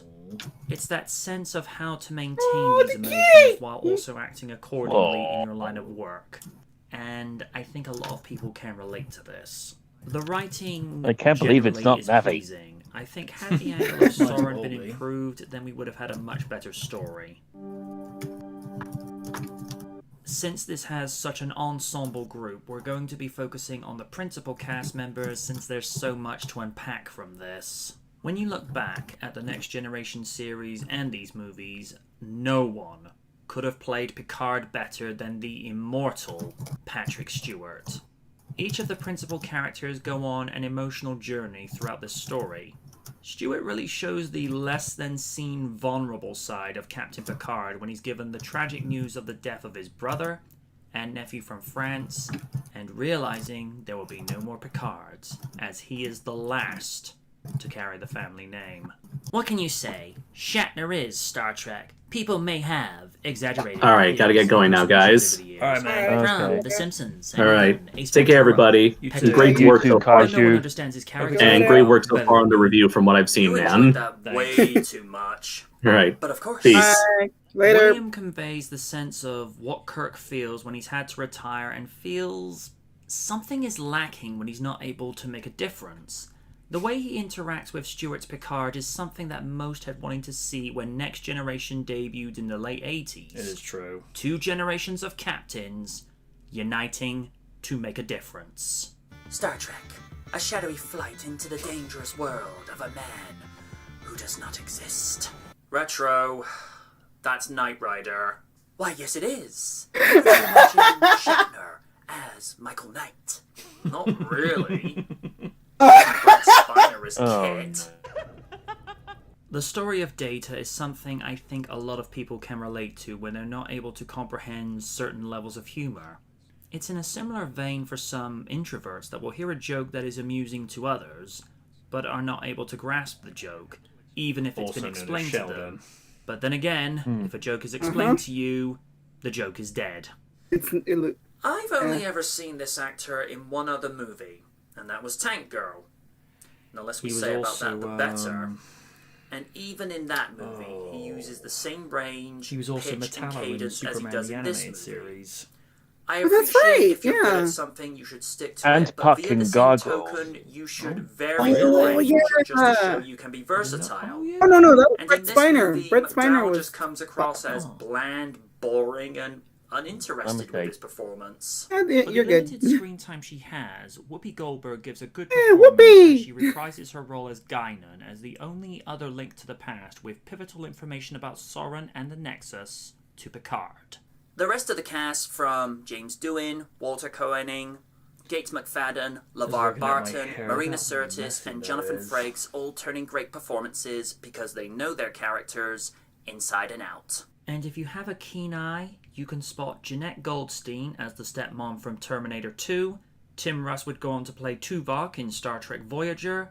Holy and Glenn shit! Morshower would go on to play Colonel Sharp in 2007's Transformers.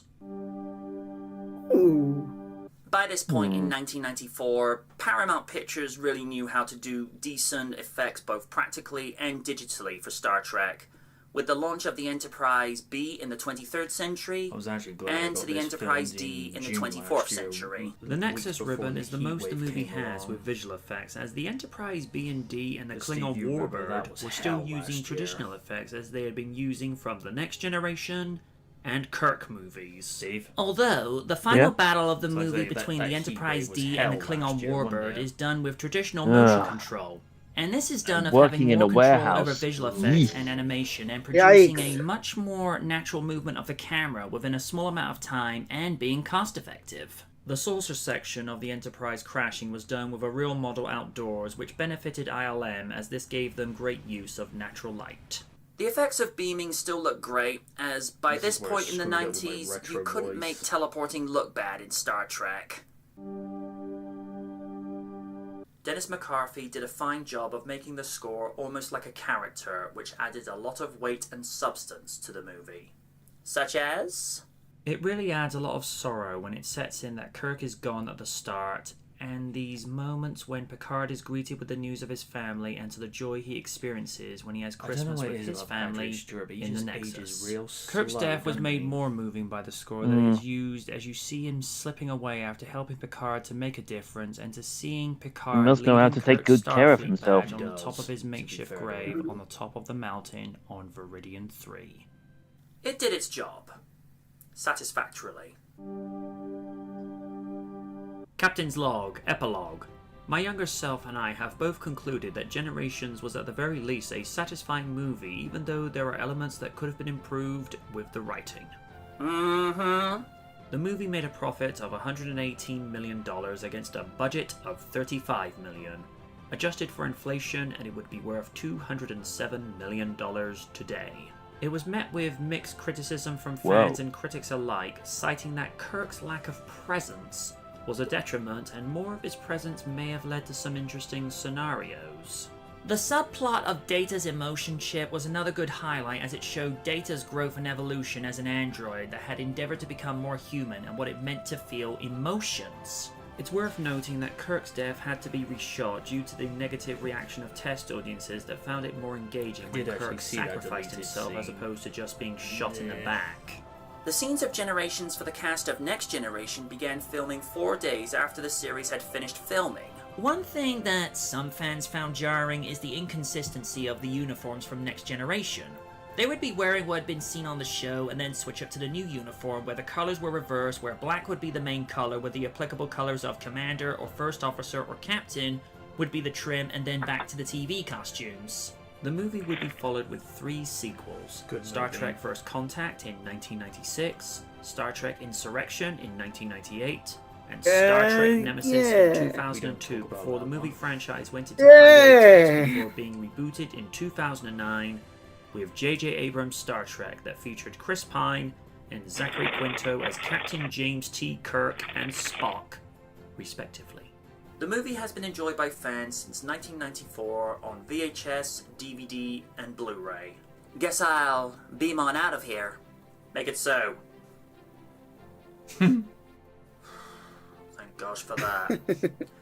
We've been MJ Knight, and we boldly reviewed Star Trek Generations.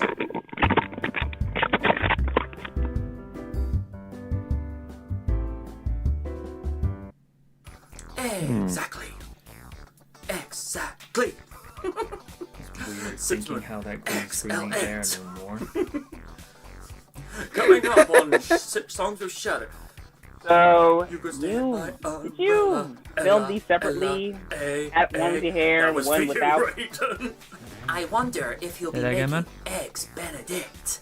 Okay, how'd you film this? Like, you had your hair, then you did like 2 separate days. I filmed like all the Kirk sequences. And then begins the second phase. One evening, because tomorrow the sun wouldn't actually set in June until about. Doing this for you, Raiden. About 9 in the evening, so with a cup of Earl Grey, hot. God.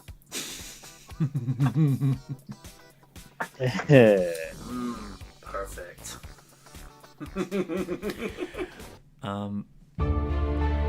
would actually wait until the sun had gone down enough so I was able to film it, and then I didn't film like the Picard part of it until about mid-July, because I wanted to wait until it got cool. Then also get my head shaved and what have you, just to film it properly. So like I said, those 2 sequences we film like weeks apart from each other, just so we can do it accurately.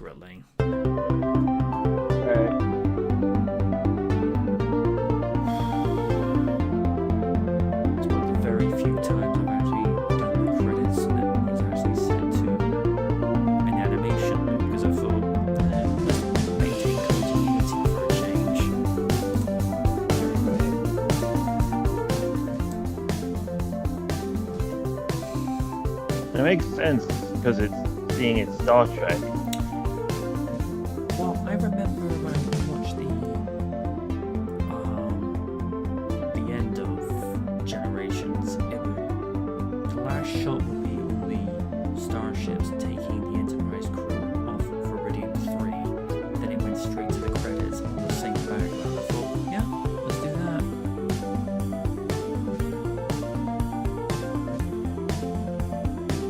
I don't know why Generations gets crapped on. I mean, it's not an awful movie. If they'd actually gone the way that they would have originally planned it would have been the Enterprise A and D meeting each other in a space battle. Which I'm not gonna lie, that would actually be kind of cool.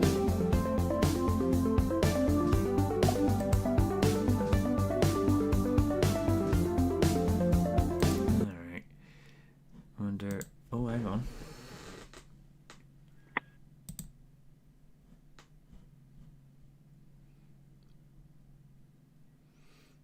Connor's saying, cringe. Okay. Can't float everyone's boat. Mm. Dan says, Captain Kirk didn't deserve to die in such an undignified manner. Falling and being crushed under a fallen bridge and rocks is only slightly worse than being shot in the back. Speaking of Star Trek, anyone seen that weird commercial for Paramount Plus? Can't say that Oh I have. yes, the one with Patrick Stewart on top of a mountain. Let me see if I can. I saw that. Is this the one where he's talking with Beavis and Butthead? I think so. Well, not exactly with Beavis and Butthead, but they are there. Yeah, they're part of the Paramount Plus network now. Along with the 2003 Ninja Turtles. Mm-hmm. Okay, might need to invest in that because I love you. Everyone knows I love that series. It's the closest that I ever gotten with the 1990 movie. You know, it has comedy, but it has the dark and grittiness. That's how I was introduced in, and that's how I was introduced in Ninja Turtles. And I mean, I saw the movie before I saw the actual cartoon.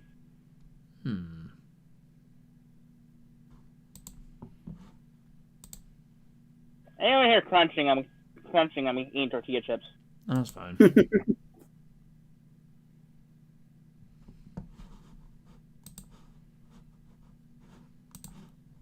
Oh, looks like they did a series of promos.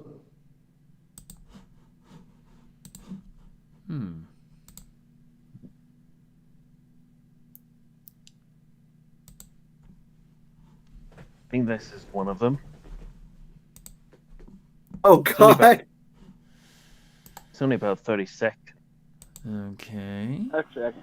All right. On Paramount. Okay. I'm at 0. Hold on. Oh yeah, I think I saw this one. I'm at 0. So am I.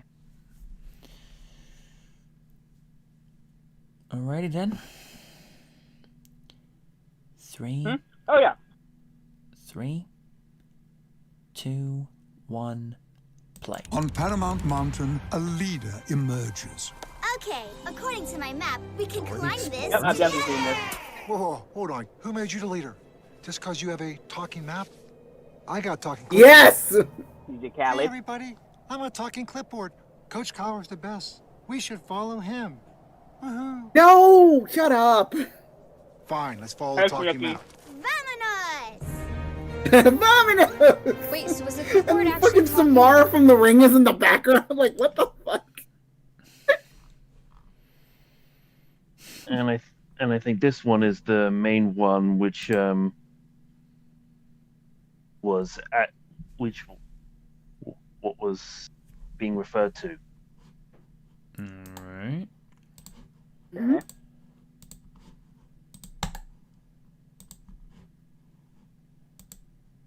Alright, I'm at 0.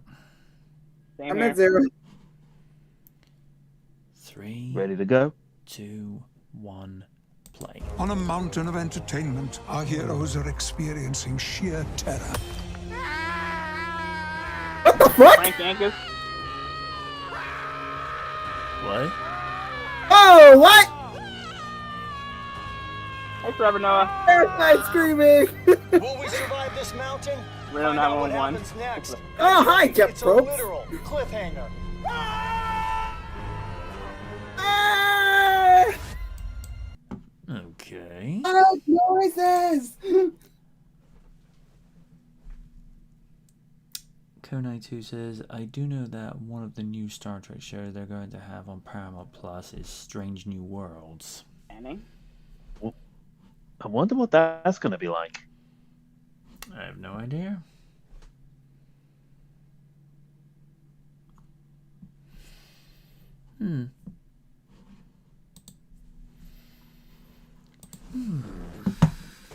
Yeah, looks interesting. Ooh. Hang on. Here's something next up.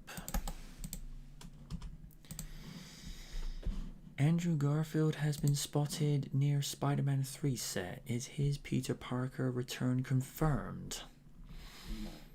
Ooh. Okay, brace yourself because it's amateur detective time. Now, a DoorDash driver in Atlanta, Georgia, recently took to social media to claim he had just made a delivery to none other than the Amazing Spider-Man star Andrew Garfield. Why is this interesting? Because upcoming Marvel sequel Spider-Man 3 is currently filming in Atlanta. Ergo, this could very well suggest that Garfield will indeed be making an appearance in the MCU as an alternate Spider-Man, as so many have been speculating. The actor has been rumored to be reprising the role of Peter Parker, aka Spider-Man, for some time, with many believing that Tobey Maguire will do the same as Spider-Man 3 hurls the world crawler into the madness of the multiverse. While this delivery confirms absolutely nothing, it would be one major coincidence for the actor to be in Atlanta at the exact same time that the sequel is being made, and for those who think the driver had made it up for a slice of those 15 minutes, they have since claimed they had no idea Andrew Garfield was rumored to be featured in the Spider-Man 3quel. So take that, you pessimists. Well, that was a tiny bit unprofessional. Following a series of delays due to the ongoing global situation, production on Spider-Man 3 is now well underway. While specific plot points remain under wraps, it has been revealed that Benedict Cumberbatch's Doctor Strange will join Spidey on his latest adventure, with the character set to take on the mentor role previously held by Robert Downey Jr.'s Iron Man. While that may not be too surprising an addition, the Doctor Strange sequel is set to follow the master of the mystic arts as he tackles the multiverse events that will likely bleed over into Spider-Man 3, continuing the same theme and ultimately leading to all kinds of comic book craziness. There is currently so much speculation surrounding the casting additions to Spider-Man 3 so far it sounds like Tom Holland's Peter Parker is going to get lost among a sea of villains and alternate web-slingers. Holland himself recently teased the scope of the movie, saying, I can say that it's the most ambitious standalone superhero movie ever made. You sit down, you read the script, and see that they're trying to do, and they're succeeding. It's really impressive. I've never seen a standalone superhero movie quite like it. I'm just as excited as everyone else to see it, let alone be part of it. Alongside Andrew Garfield and Tobey Maguire as potential alternate versions of the beloved web singer, Alfred Molina is heavily rumored to be returning as the villainous Dr. Octopus, while Jamie Foxx also said to be reprising the role of Electro. While the accuracy of these claims remains unknown, Marvel Studios president Kevin Feige has recently hinted at the likelihood of at least some of these wild possibilities while Rayton gorges on Doritos. Guy's hungry.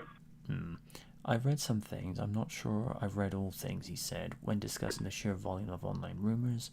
The fun thing about online speculation when it comes to our stuff is how sometimes it couldn't be more off the mark, and sometimes it's shockingly close.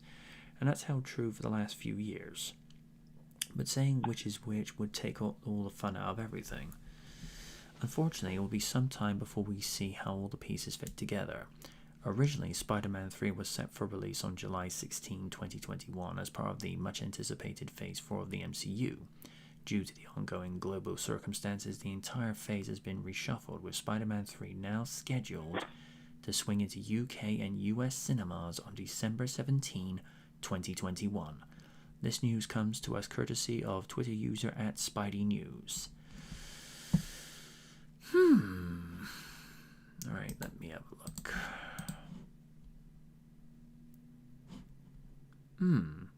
Okay.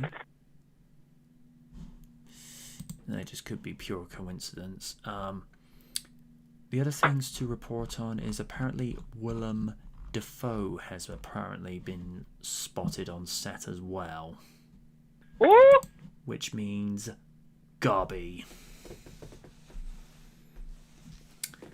So, which also means 100% ham.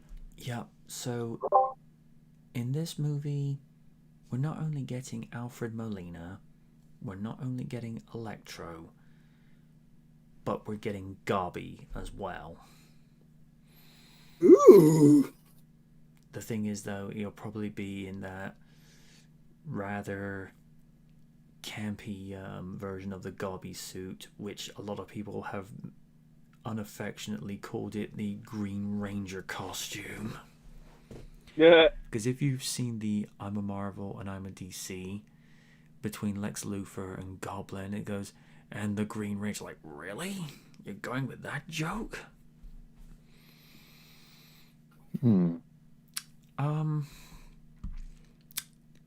Well, like I've said before, if all this is going to happen within this Spidey movie, then I may just make one more stop on the MCU and go and watch this, because Garfield and possibly Tobey Maguire, most of their antagonists, that's going to make for interesting viewing. I mean, say what you will about the Amazing Spider-Man movies. Andrew Garfield's Spider-Man was pretty good, especially in the first one. Mm-hmm. He brought the sass that was Spider-Man as a whole. Yeah. That's the thing. Like I've said this for so many years. What Maguire lacked as the Spider-Man part of his role, Andrew Garfield just soaked it up like a sponge, because while Garfield, he had the awkward aspects of Peter Parker, Maguire played the Parker side of the role much more convincingly. And here's the thing, Maguire could do the snarky and jokester part of Spider-Man quite easily. I mean, anybody that's ever played the official movie video games that got released around the same time as the movies, you give him the jokey material to work with, he sold it in spades. But there was also that moment in Spider-Man 2 when he lost his powers and he was in an elevator with the guy. The guy's like, "That's Spider-Man costume." I'm like, "I made it." I mean, how does it fit? Sometimes it gives me a wedgie. But that's just the thing in the movies. They only seem to like give him like one joke per movie, and it's just like, it's like, Raimi, you are aware that part of Spider-Man's gimmick is that, you know, the jokes and the snarkiness is a facade to mask what he's truly feeling.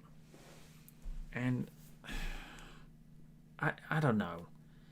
Garfield, he was like the snarkier, shy, awkward teenager. And Lids, you know, if I'm wrong with how I read this, but did you ever get the impression with how Andrew Garfield portrayed Parker in the Amazing Spider-Man series, did you ever get the impression that Parker looked like he was on the autistic spectrum? It was like little physical mannerisms that he was exhibiting? Because I've noticed very similar things in other people. I mean, I can definitely see that. Yeah. I mean, kinda. He was a massive tech nerd. I mean, hell in that crossover with the X-Men, him and Beast got along so well. Oh yeah. No, because it's like I say, I just like notice like these, particularly when he's arguing with Uncle Ben about responsibility. It's like, this is all great, so why isn't my dad here to tell me this instead of you? And it's like these little sort of meltdown moments. It's like that's a lot of real world aspects being brought into that role, and I thought it was actually, how do I word this? Actually kind of fresh and different, because we never saw that with the Andrew Garfield portrayal. I mean, he was, shy and awkward, but you I think it was more of him trying to find what happened to his parents or what they were doing before they died. Yeah. That was a big. I think that was a big part of the first one. Whereas with Tom Holland, now, here's the thing. I find with him, and this is me commenting on the material, so what I say here is not a detriment to what he's capable of as an actor, but I felt like the material he was given post Civil War, I felt like it was too fanboyish.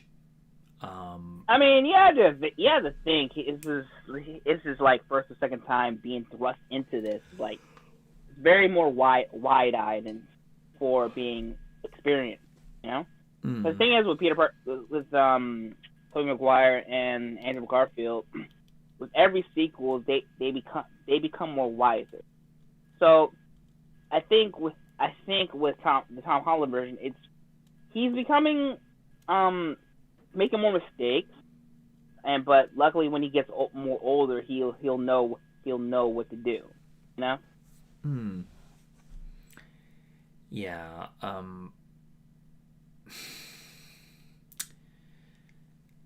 The only thing I find is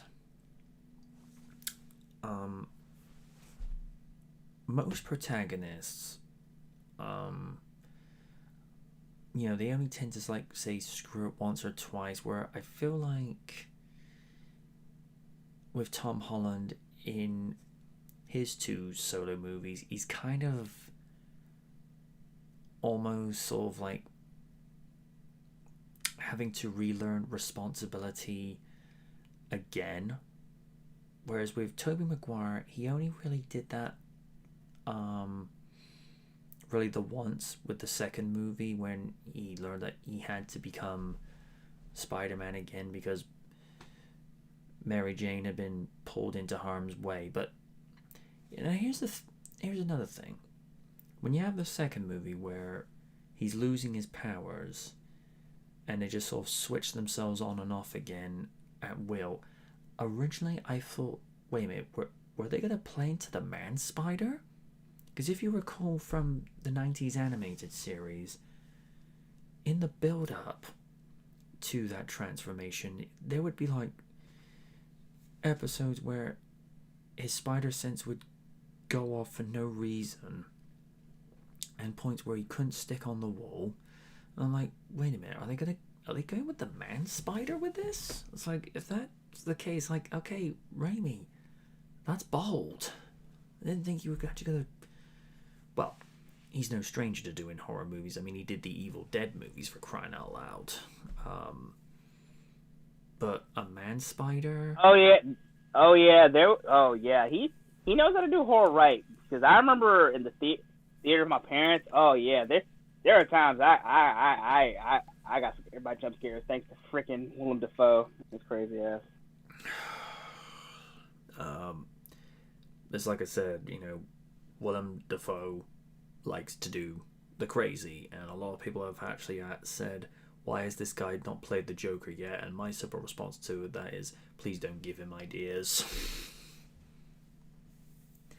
I mean, could you imagine Defoe going full on ham like Mark Hamill? The universe would probably implode from that. I don't know if I'll sleep at night. I don't know. But, you know, like I say, if they had gone full on Man Spider, that would have been a little bit difficult to keep within the PG-13 realm, because considering how the Man Spider design looked in the animated series, it looked almost like an animated version of Jeff Goldblum's The Fly. Now, that movie and its sequel, good lord, it went to places. But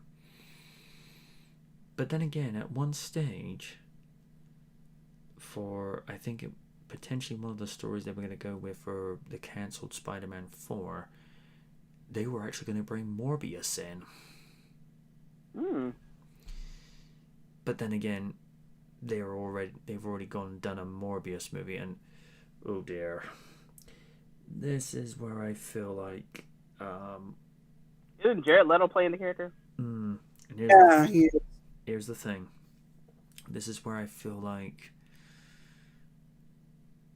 the story they're doing touches a little too close to home. His version of Morbius goes to a foreign country where he gets bitten by a bat that spreads the virus into his system, and apparently the country in question was supposed to be very northern in the hemisphere. Oh boy. Yeah. I got pushed back. Yeah. Plus, and this is the thing where I'm sort of starting to see how the dots get connected with this. You see Michael Keaton's Vulture show up in this, but then you see a newspaper picture poster of Tobey Maguire's Spider-Man in costumes. I'm starting to see where the possibility of the Spider-Man multiverse is going to come into play with this. And plus, if that is true that they are going to bring Maguire in, isn't he going to feel like a little bit weird and a little bit left out that Holland and Garfield's Spider-Man have web shooters, but he's using organic webbing? That was probably one of the That's gonna be interesting. That was one of the more interesting parts of the Raimi trilogy, is that instead of building mechanical web shooters, he's actually got web glands built into his wrists. On the one hand, a tiny bit icky, but considering he had the proportionate strength of a spider, able to climb up walls, able to leap tall buildings, not in a single bound, mind you, it only still seems to make sense that he could shoot webs from his gland. So, I mean, the whole web thing, it was. I mean, when I first saw it, it was kind of cool that they went with that route instead of just the whole basic web shooters. But I also like with Amazing Spider-Man, they went back to the web shooter things. I mean, he has the power of a spider, but he can't do like the whole web, which was okay. That's cool. So I do like different iterations of it.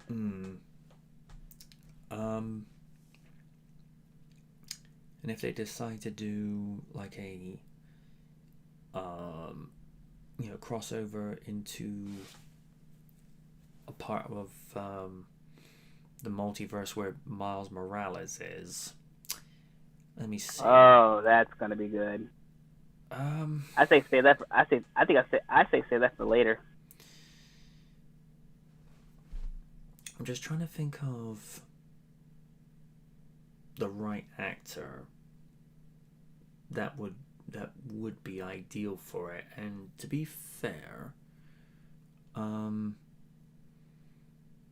based on the voice, I would probably get the actor who's playing Darius in Camp Cretaceous, because he's got that right level of how do I say this?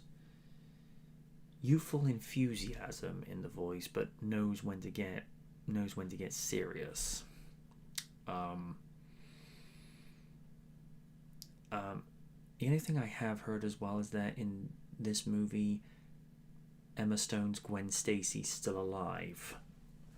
Yay. And good, because I didn't like it when they killed her character off. I know she's supposed to be like, supposed to be an integral part of, I feel like they shoved way too many plot lines in there. It's like, let's shove this in there. It's like, let's find a way to fit in the death of Gwen Stacy. I'm like, why? And it's like I say, of all the characters within that movie continuity, you killed off one of the best characters that actually helped Parker to actually improve as a crime fighter. Also, because Emma Stone can actually act, and 2, Andrew Garfield was actually going out with her for a while, also known as Lucky Bastard. Because, well, it's no secret, Emma Stone is not sore on the eyes. Plus, she's a redhead. How you doing? Yeah, she gets bonus points for that. Nah, she's come a long way ever since she did the movie Easy A. That was a good while ago. And the irony is, Bryce Dallas Howard is the only live-action version of Gwen Stacy that hasn't been killed on screen. Oh yeah, I forgot she was in Spider-Man 3. Yeah, and it's weird. It's weird when I look at her. Not more weirder than seeing Brie Larson in Hoot. Was that movie any good? It was pretty decent. Yeah. Not a bad. She was in the bad. She was in the bad character. She was in the bad character in that one. It's a little pushy, a little bully-ish, but she definitely warmed up in the end. It's weird whenever I go back to watch Spider-Man 3 and I see her with the blonde wig, and then years later I watch Jurassic World and she's got that brunette auburn look going on. It's just like, oh hey Gwen, long time. But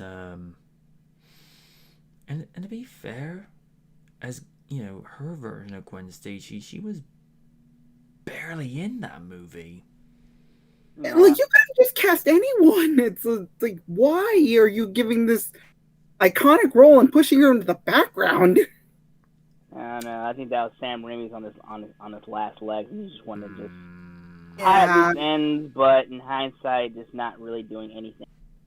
Like what I did like about the movie is like they finally said who really killed Uncle Ben, but luckily for the end it was explained what really happened. Also, I think I said this before in one SKL. I did like the whole redemption, the character redemption arc they did for Sandman. Yeah. Because he was just in the wrong place at the wrong time, and his buddy just happened to nudge him, and the gun just went off inadvertently. It's one of those few times where the sympathetic villain trope is played, but it's done where it's like, hey, you know what? I'm okay with this. It's one of those, it's not being done for the sake of, it's actually being used properly. And Thomas Hayden Church, he did it right.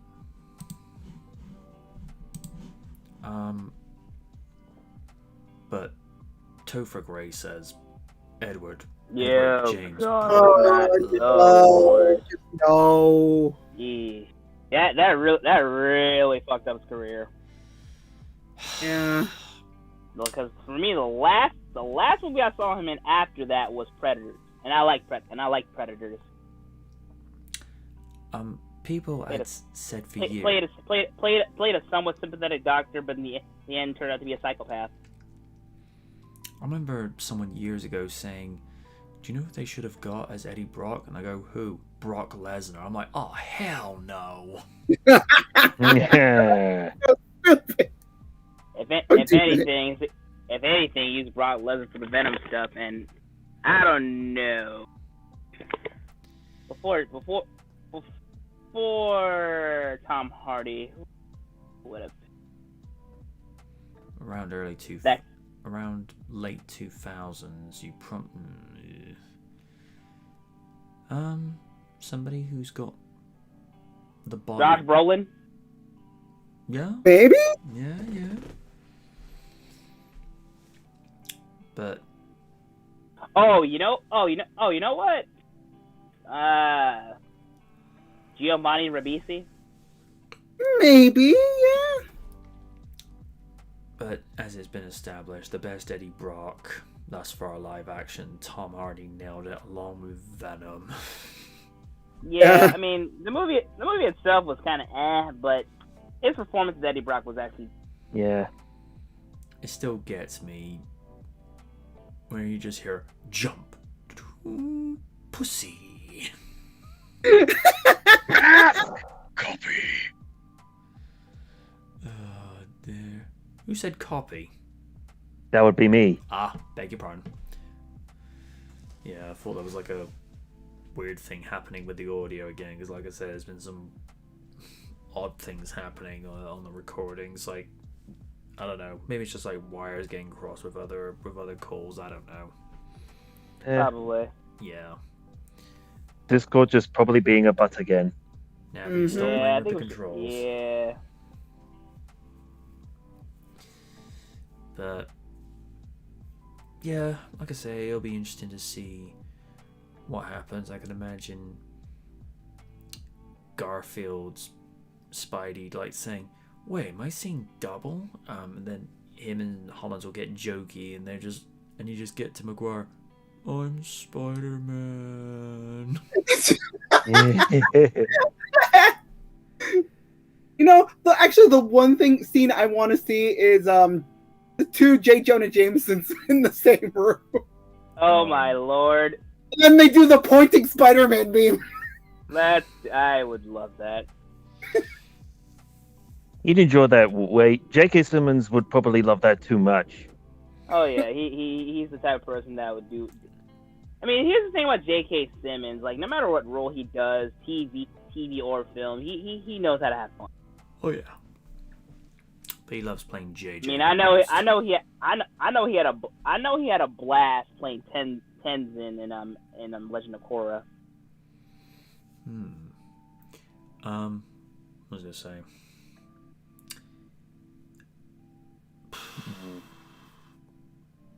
I lost my train of thought for a second.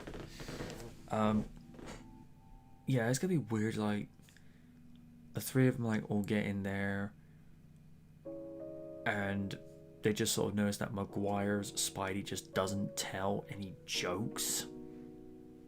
That's gonna be weird. Or like the awkward thing. They get and see each other's version of Aunt May, and they just look at Hollins like, "Wait, Aunt May is hot? Dude, that's my aunt!"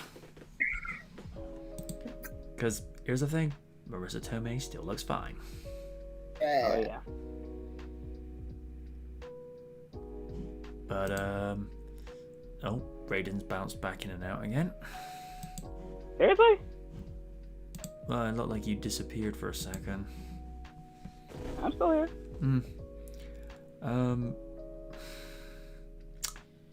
I know that, as I say, Emma Stone's been reported to be in it.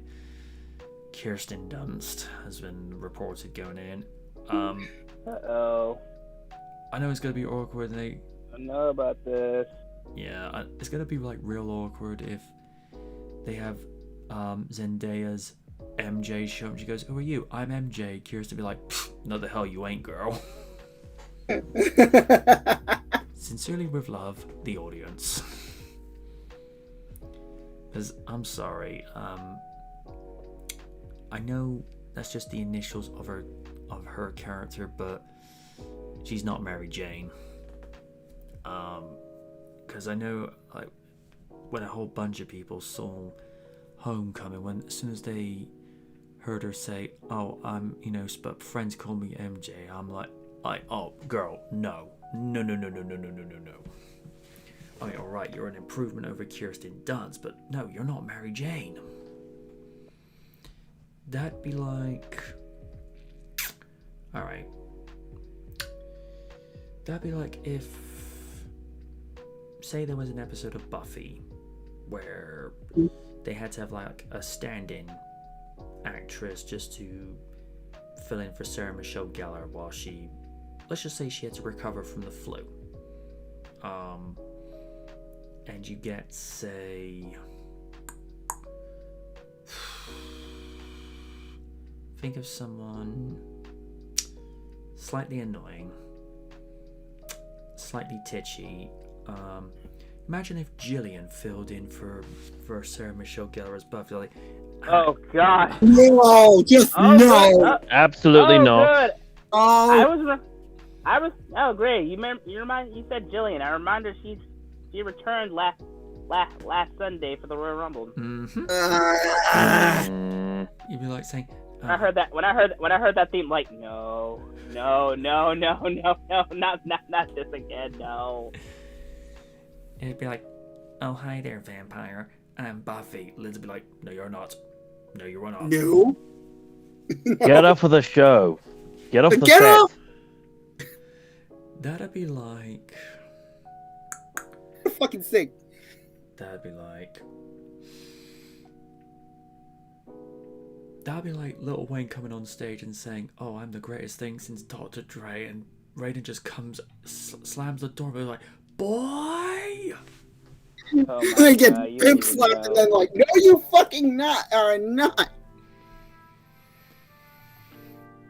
He like just comes out with a chair and just says, "Oh, we're gonna talk." Well, I've just thought of one. That'd be like Shia LaBeouf being typed to play Alan Tracy in another failed adaptation of a live-action Thunderbirds. No. No. Oh, good lord.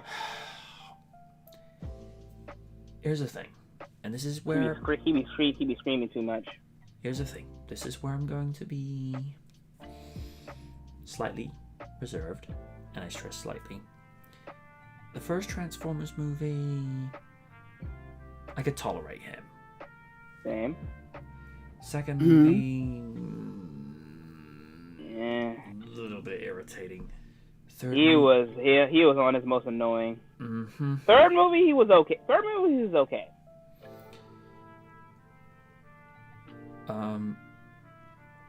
I will say,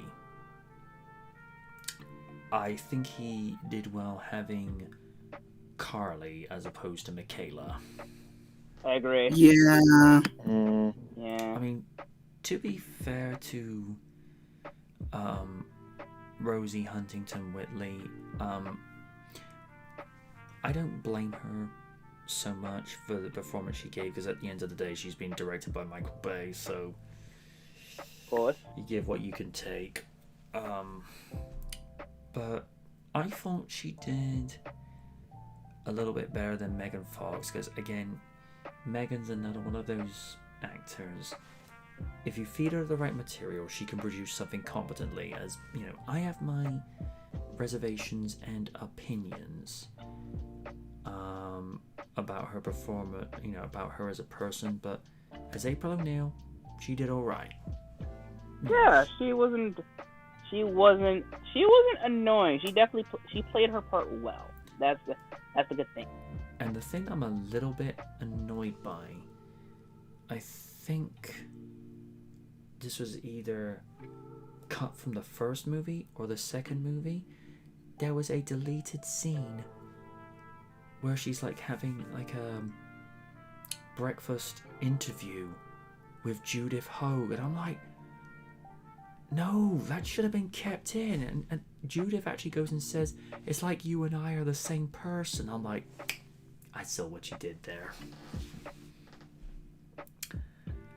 But then again, we know why Judith got booted out of the franchise. Apparently she was a pain in the ass on the first movie. And that's a shame, because she didn't, like, years later realize She's embraced it. Yeah, you know, how important she was to the franchise. You know, with Paige Turco, I don't hold any ill will, because at the end of the day, she was brought in to do a job. She did pretty good, especially in the third one. The third one, she definitely had the sass. You know? But, you know, like I say, Rosie did alright as Carly, although I don't think she would have appreciated it too much if she'd known her first shot in the movie would be Michael Bay holding a camera underneath her ass. Yeah. Yeesh. I mean, oh god. Yeah, that's like literally her first shot in the movie is she's walking upstairs in like her underwear and a very short dressing gown. The first thing you can see is the outline of her butt cheeks. I'm like, you know, I appreciate she's a Victoria's Secret model and all that jazz, but I think she would have preferred to have had a slightly more flattering introduction, like if the camera had been at shoulder height, that would have been a little better.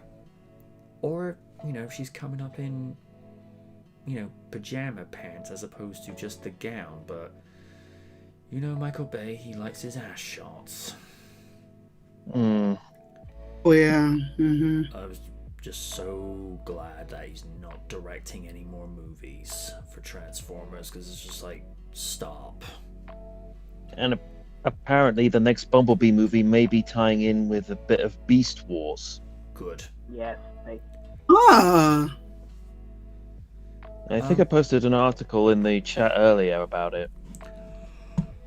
We'll make this the last one. Let me see. I think it was just after the Data and Picard video. Just to wrap up with the preceding article. If Garfield's in the movie, great. Raiden, thoughts? Yeah, I'm definitely looking forward to it. Hopefully, hopefully this all is true and we see, screenshots of all of this, because you never know, but luckily people are announced. I'm just hoping things go well. I definitely want to see, this meeting of the generation of Spider-Men. And anything that's not Clone Saga. The end. Yeah. Lids, thoughts? I mean, yeah. If this is true, and from what it's looking, it kind of is.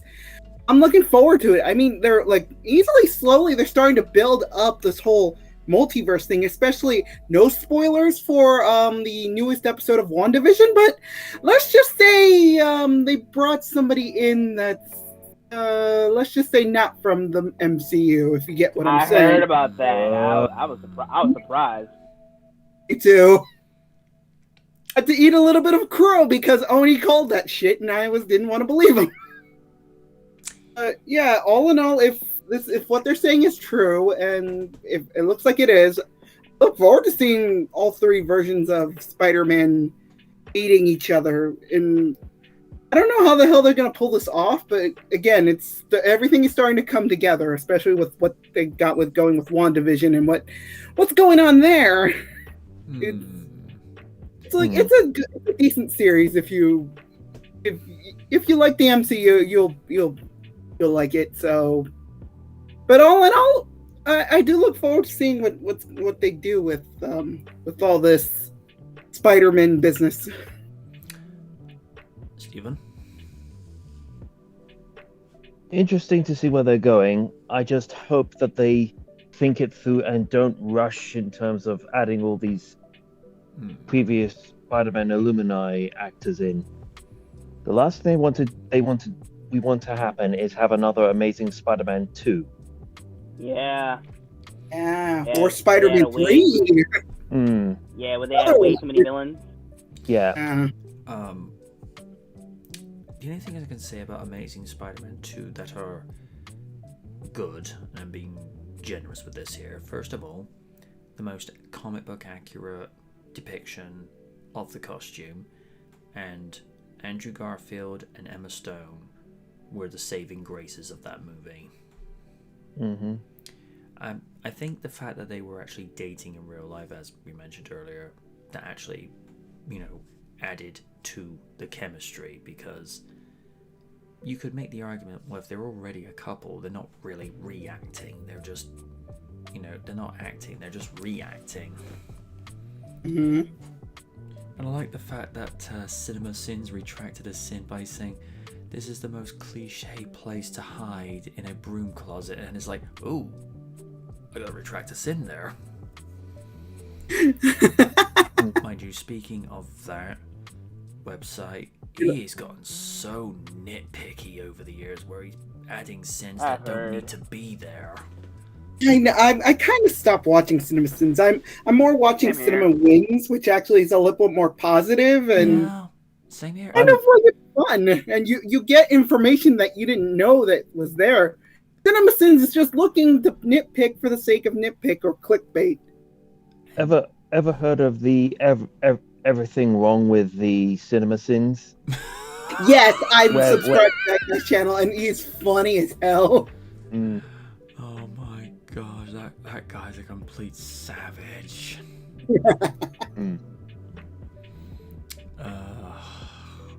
But yeah. Alright.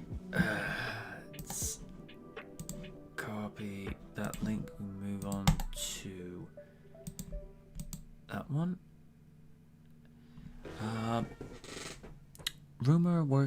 Possible working title for Transformers Beast Wars movies. We have an interesting rumor to share with you today via the Illuminati website. We have a possible working title for the Transformers Beast Wars movies. We've known about a Beast Wars movie in the works that is being developed in parallel to the next Transformers live action movie, which already has Stephen Caple Jr. as director. We haven't had any details about the Beast Wars movies, but according to the Illuminati article, the film's working title will be Transformers Beast Alliance. There's also some additional details about the story of this movie. Beast Alliance takes place in the Bumblebee timeline and will be set in the 90s. The film will have the flavor of a heist film that will span from Brooklyn to South America. As usual, take this with a grain of salt until we find an official confirmation. Click on the discussion link below to let us know your impressions on the 2005 board. Well, let's see. Well, first of all, the time frame, or the time we're in right now, where the technology, we know that CG wise they can produce a competent photoreal CG character of an Autobot, a Decepticon, and particularly with animal characters. I mean, look at the last Jurassic World movie. The CG has gotten to that point now where it's very difficult to fool the eye now. It's gotten very difficult to unfool the eye, if you get my meaning. because you look at certain things like, if you look in Jurassic World where the camera is up close, where Owen is actually taking Blue's head camera collar off of her. The detail on that now has gone so authentic, you'd swear it was actually there. Or another case in point, where Claire is literally crouching below the T-Rex, and you look at the contrast, the lighting and the shading of Rexy there as she's, you know, gearing up to take on the I-Rex, you'd swear that was an actual animal there. So to be able to do a photoreal Optimus Primal, a Cheetor, and maybe even Rhinox, or maybe even to do a Beast Wars Megatron, again, just look at how photoreal Rexy has gotten in the last couple of Jurassic movies. It's more or less at that right time to do something like this. And even when you look at the 2007 Transformers movie, that CG still holds up. Still holds up quite well. And ILM, you know, at one stage it was thought of that, you know, Weta Digital were going to be the go-tos. ILM have stepped up their game on leaps and bounds in the last 10 years, so I have no qualms whatsoever of seeing the potential of a Beast Wars movie, excuse me, or you know, seeing like a crossover with that.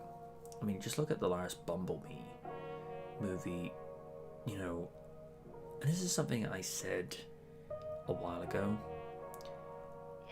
When you have less CG characters to have to work on in a movie, you can spend more time polishing the effects of the CG creatures that are in that movie.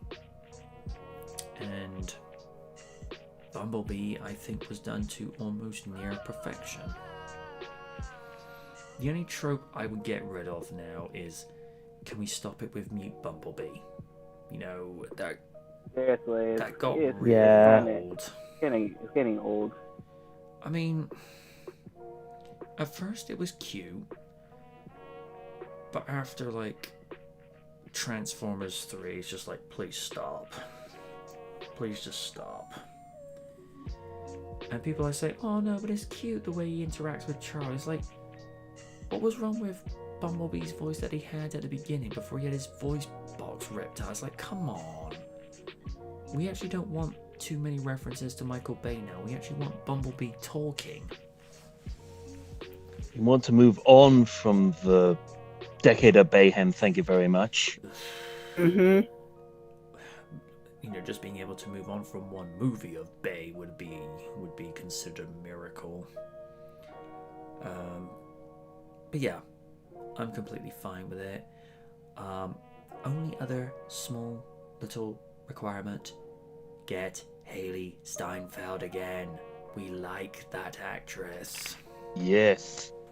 Because her as Charlie, as Charlie Watson. First of all, a much better protagonist than Sam Witwicky. Second, somebody who can actually act. Third, gorgeous actress, but you can tell that the way that she's been put in, she's not being put in purely for fan service. Like when people say, but she was sprawled out of the bed in one reason. She was in pajama shorts and she still had her t-shirt on. That's not fan service, that's just called waking up. It's a big difference. Like, yeah, she's a very pretty girl, but she was used the right way. Character first, a little bit of eye candy second, because here's the thing that some people don't understand. We like tomboys. because tomboys can be cute as well. She was the one done right, and plus it was the 80s, so that's automatically a win. And the fact that they had... I love Bumblebee for this. The fact that when she's at the top of the cliff, and then he smacks the door into her, and then plays Stan Bush's "You Got the Touch." And the original version, not that emo version from 09. Ugh. I played that to Lily Lovers once, and she's like, "What the is this?" And I'm like, "Yeah, you said it." Nah. Yeah, and that particular song was meant to be the theme of Sam Witwicky in Revenge of the Fallen. No. How about no? I mean, I'm listening to Stan's, like re-recording, and I'm like, Stan, what are you doing? Also, they had a guy rapping in the background like he just literally walked off the set of a Linkin Park music video. It probably was Linkin Park. I mean, it's not to say that you can't have songs for a Transformers soundtrack that's hip-hop. That's not the point. It's just, You've Got the Touch is such an upbeat 80s rock and roll song that you don't need to bring it down to emo level. That's just my 2 cents. Steve, since you brought up the article, your thoughts on the possibility of a Autobots and Maximals crossover? They need to be careful how they work this one, because considering this is the 25th anniversary of Beast Wars, it's getting really out there now in terms of resurgence, because not only have we got the line in Kingdom, but we also have the 25th anniversary comic run in IDW at the moment. So they're getting the name out there, so probably to get interested. Although the way it's going to be like a heist movie, I'm going to find it interesting to see how they work that in with the Beast Wars theme. Plus, if I could have one thing, David K. as Megatron. Yes. Yes. Well, whenever somebody comes up to him and asks, can you do like a couple of voices for this fan project, he's always down for it. And such a huge contrast when they went to do Transformers Animated, to go from Megatron to playing a rookie Optimus Prime. I'm like, okay. But yeah, he's a decent voice actor. He's very versatile. Although I did like the way Corey Burton played Megs in that, and as lame as it was, when you hear him say, "Oh, for Spark's sake," it's just like, I know why they're doing that. It's just their way of being able to say, "Oh, for fuck's sake." But yeah, it sounds good. Let's. I mean, it's like there's not much I can say. This is actually great that they're going to go with this route for this, as long as they do it correctly. Because if the people that did Bumblebee are involved in this, I think we might have a good shot at a good adaptation of Beast Wars in a sense. But just keep Michael Bay as far from it as possible. Just come in the other room. Just amen to that. In his bathtubs full of money, and make the movie properly. That's all I'm saying. A bathtub full of money, so he's trying to act out his Scrooge McDuck fantasy. Yeah, only he's not diving into a bunch of coins, because it's a solid, not a liquid. It's not solid. It's not liquid. It's lots Many of pieces of metal. Ah!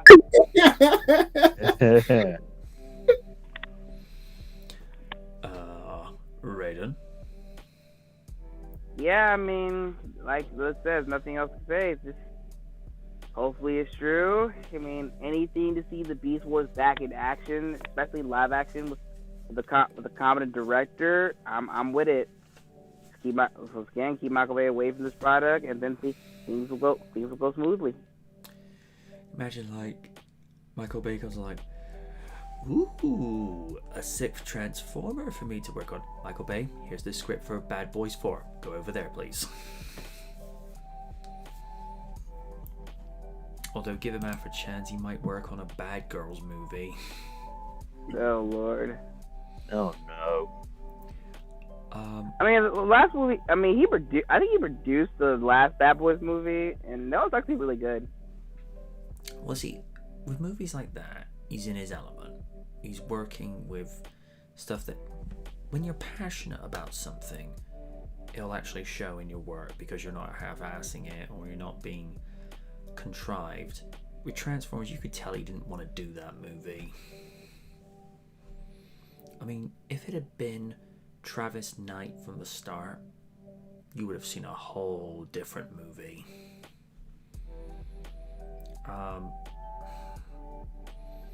Let's put it this way. If you had, say, let's say they're making a full-blown live-action Static Shock movie, and they have the choice of two people to direct it. One, say, as, let's say Michael Dorn of Star Trek fame as Mr. Worf is brought in to direct it, but he knows nothing about the series or doesn't really have too much regard. He's going to phone it in, but then they go and say, hey Raiden, do you want to direct the Static Shock movie? Where can I sign? Or another example, I mean, they have the choice between, say, Stephanie Myers, who knows nothing about Buffy the Vampire Slayer, yet you have Lydia, who's a super fan, knows the franchise in and out, and they say, okay, Stephanie Meyer didn't want to do it, do you want to do it? Oh, yes please, yes please, yes please. Yeah, first of all, we tossed all this shit out. I'm gonna do some rewrites. Where's that magic marker? Lids, can I play Spike? No. But Liz, I want to play Spike. See? The only way you can play Spike is if you regrow some hair, and that ain't happening.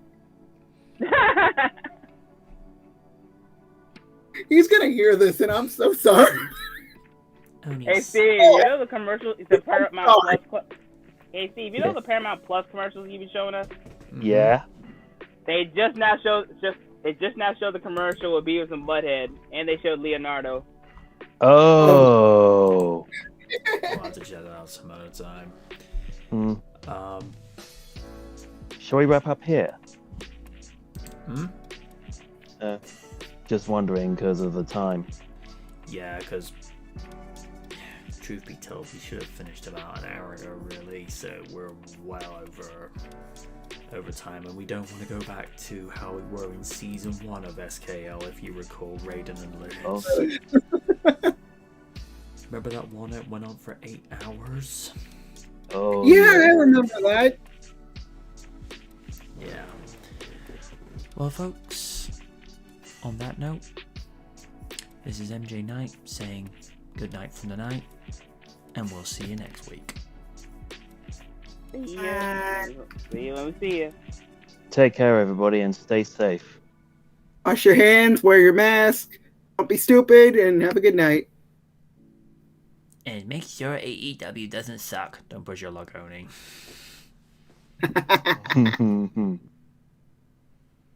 And Dan says, and thank goodness Drew retained against Goldberg. Yes. Yes. Yes. Oh man, that was a close one. Yep. But seriously, we're going. Good night. Bye. Bye. Ciao.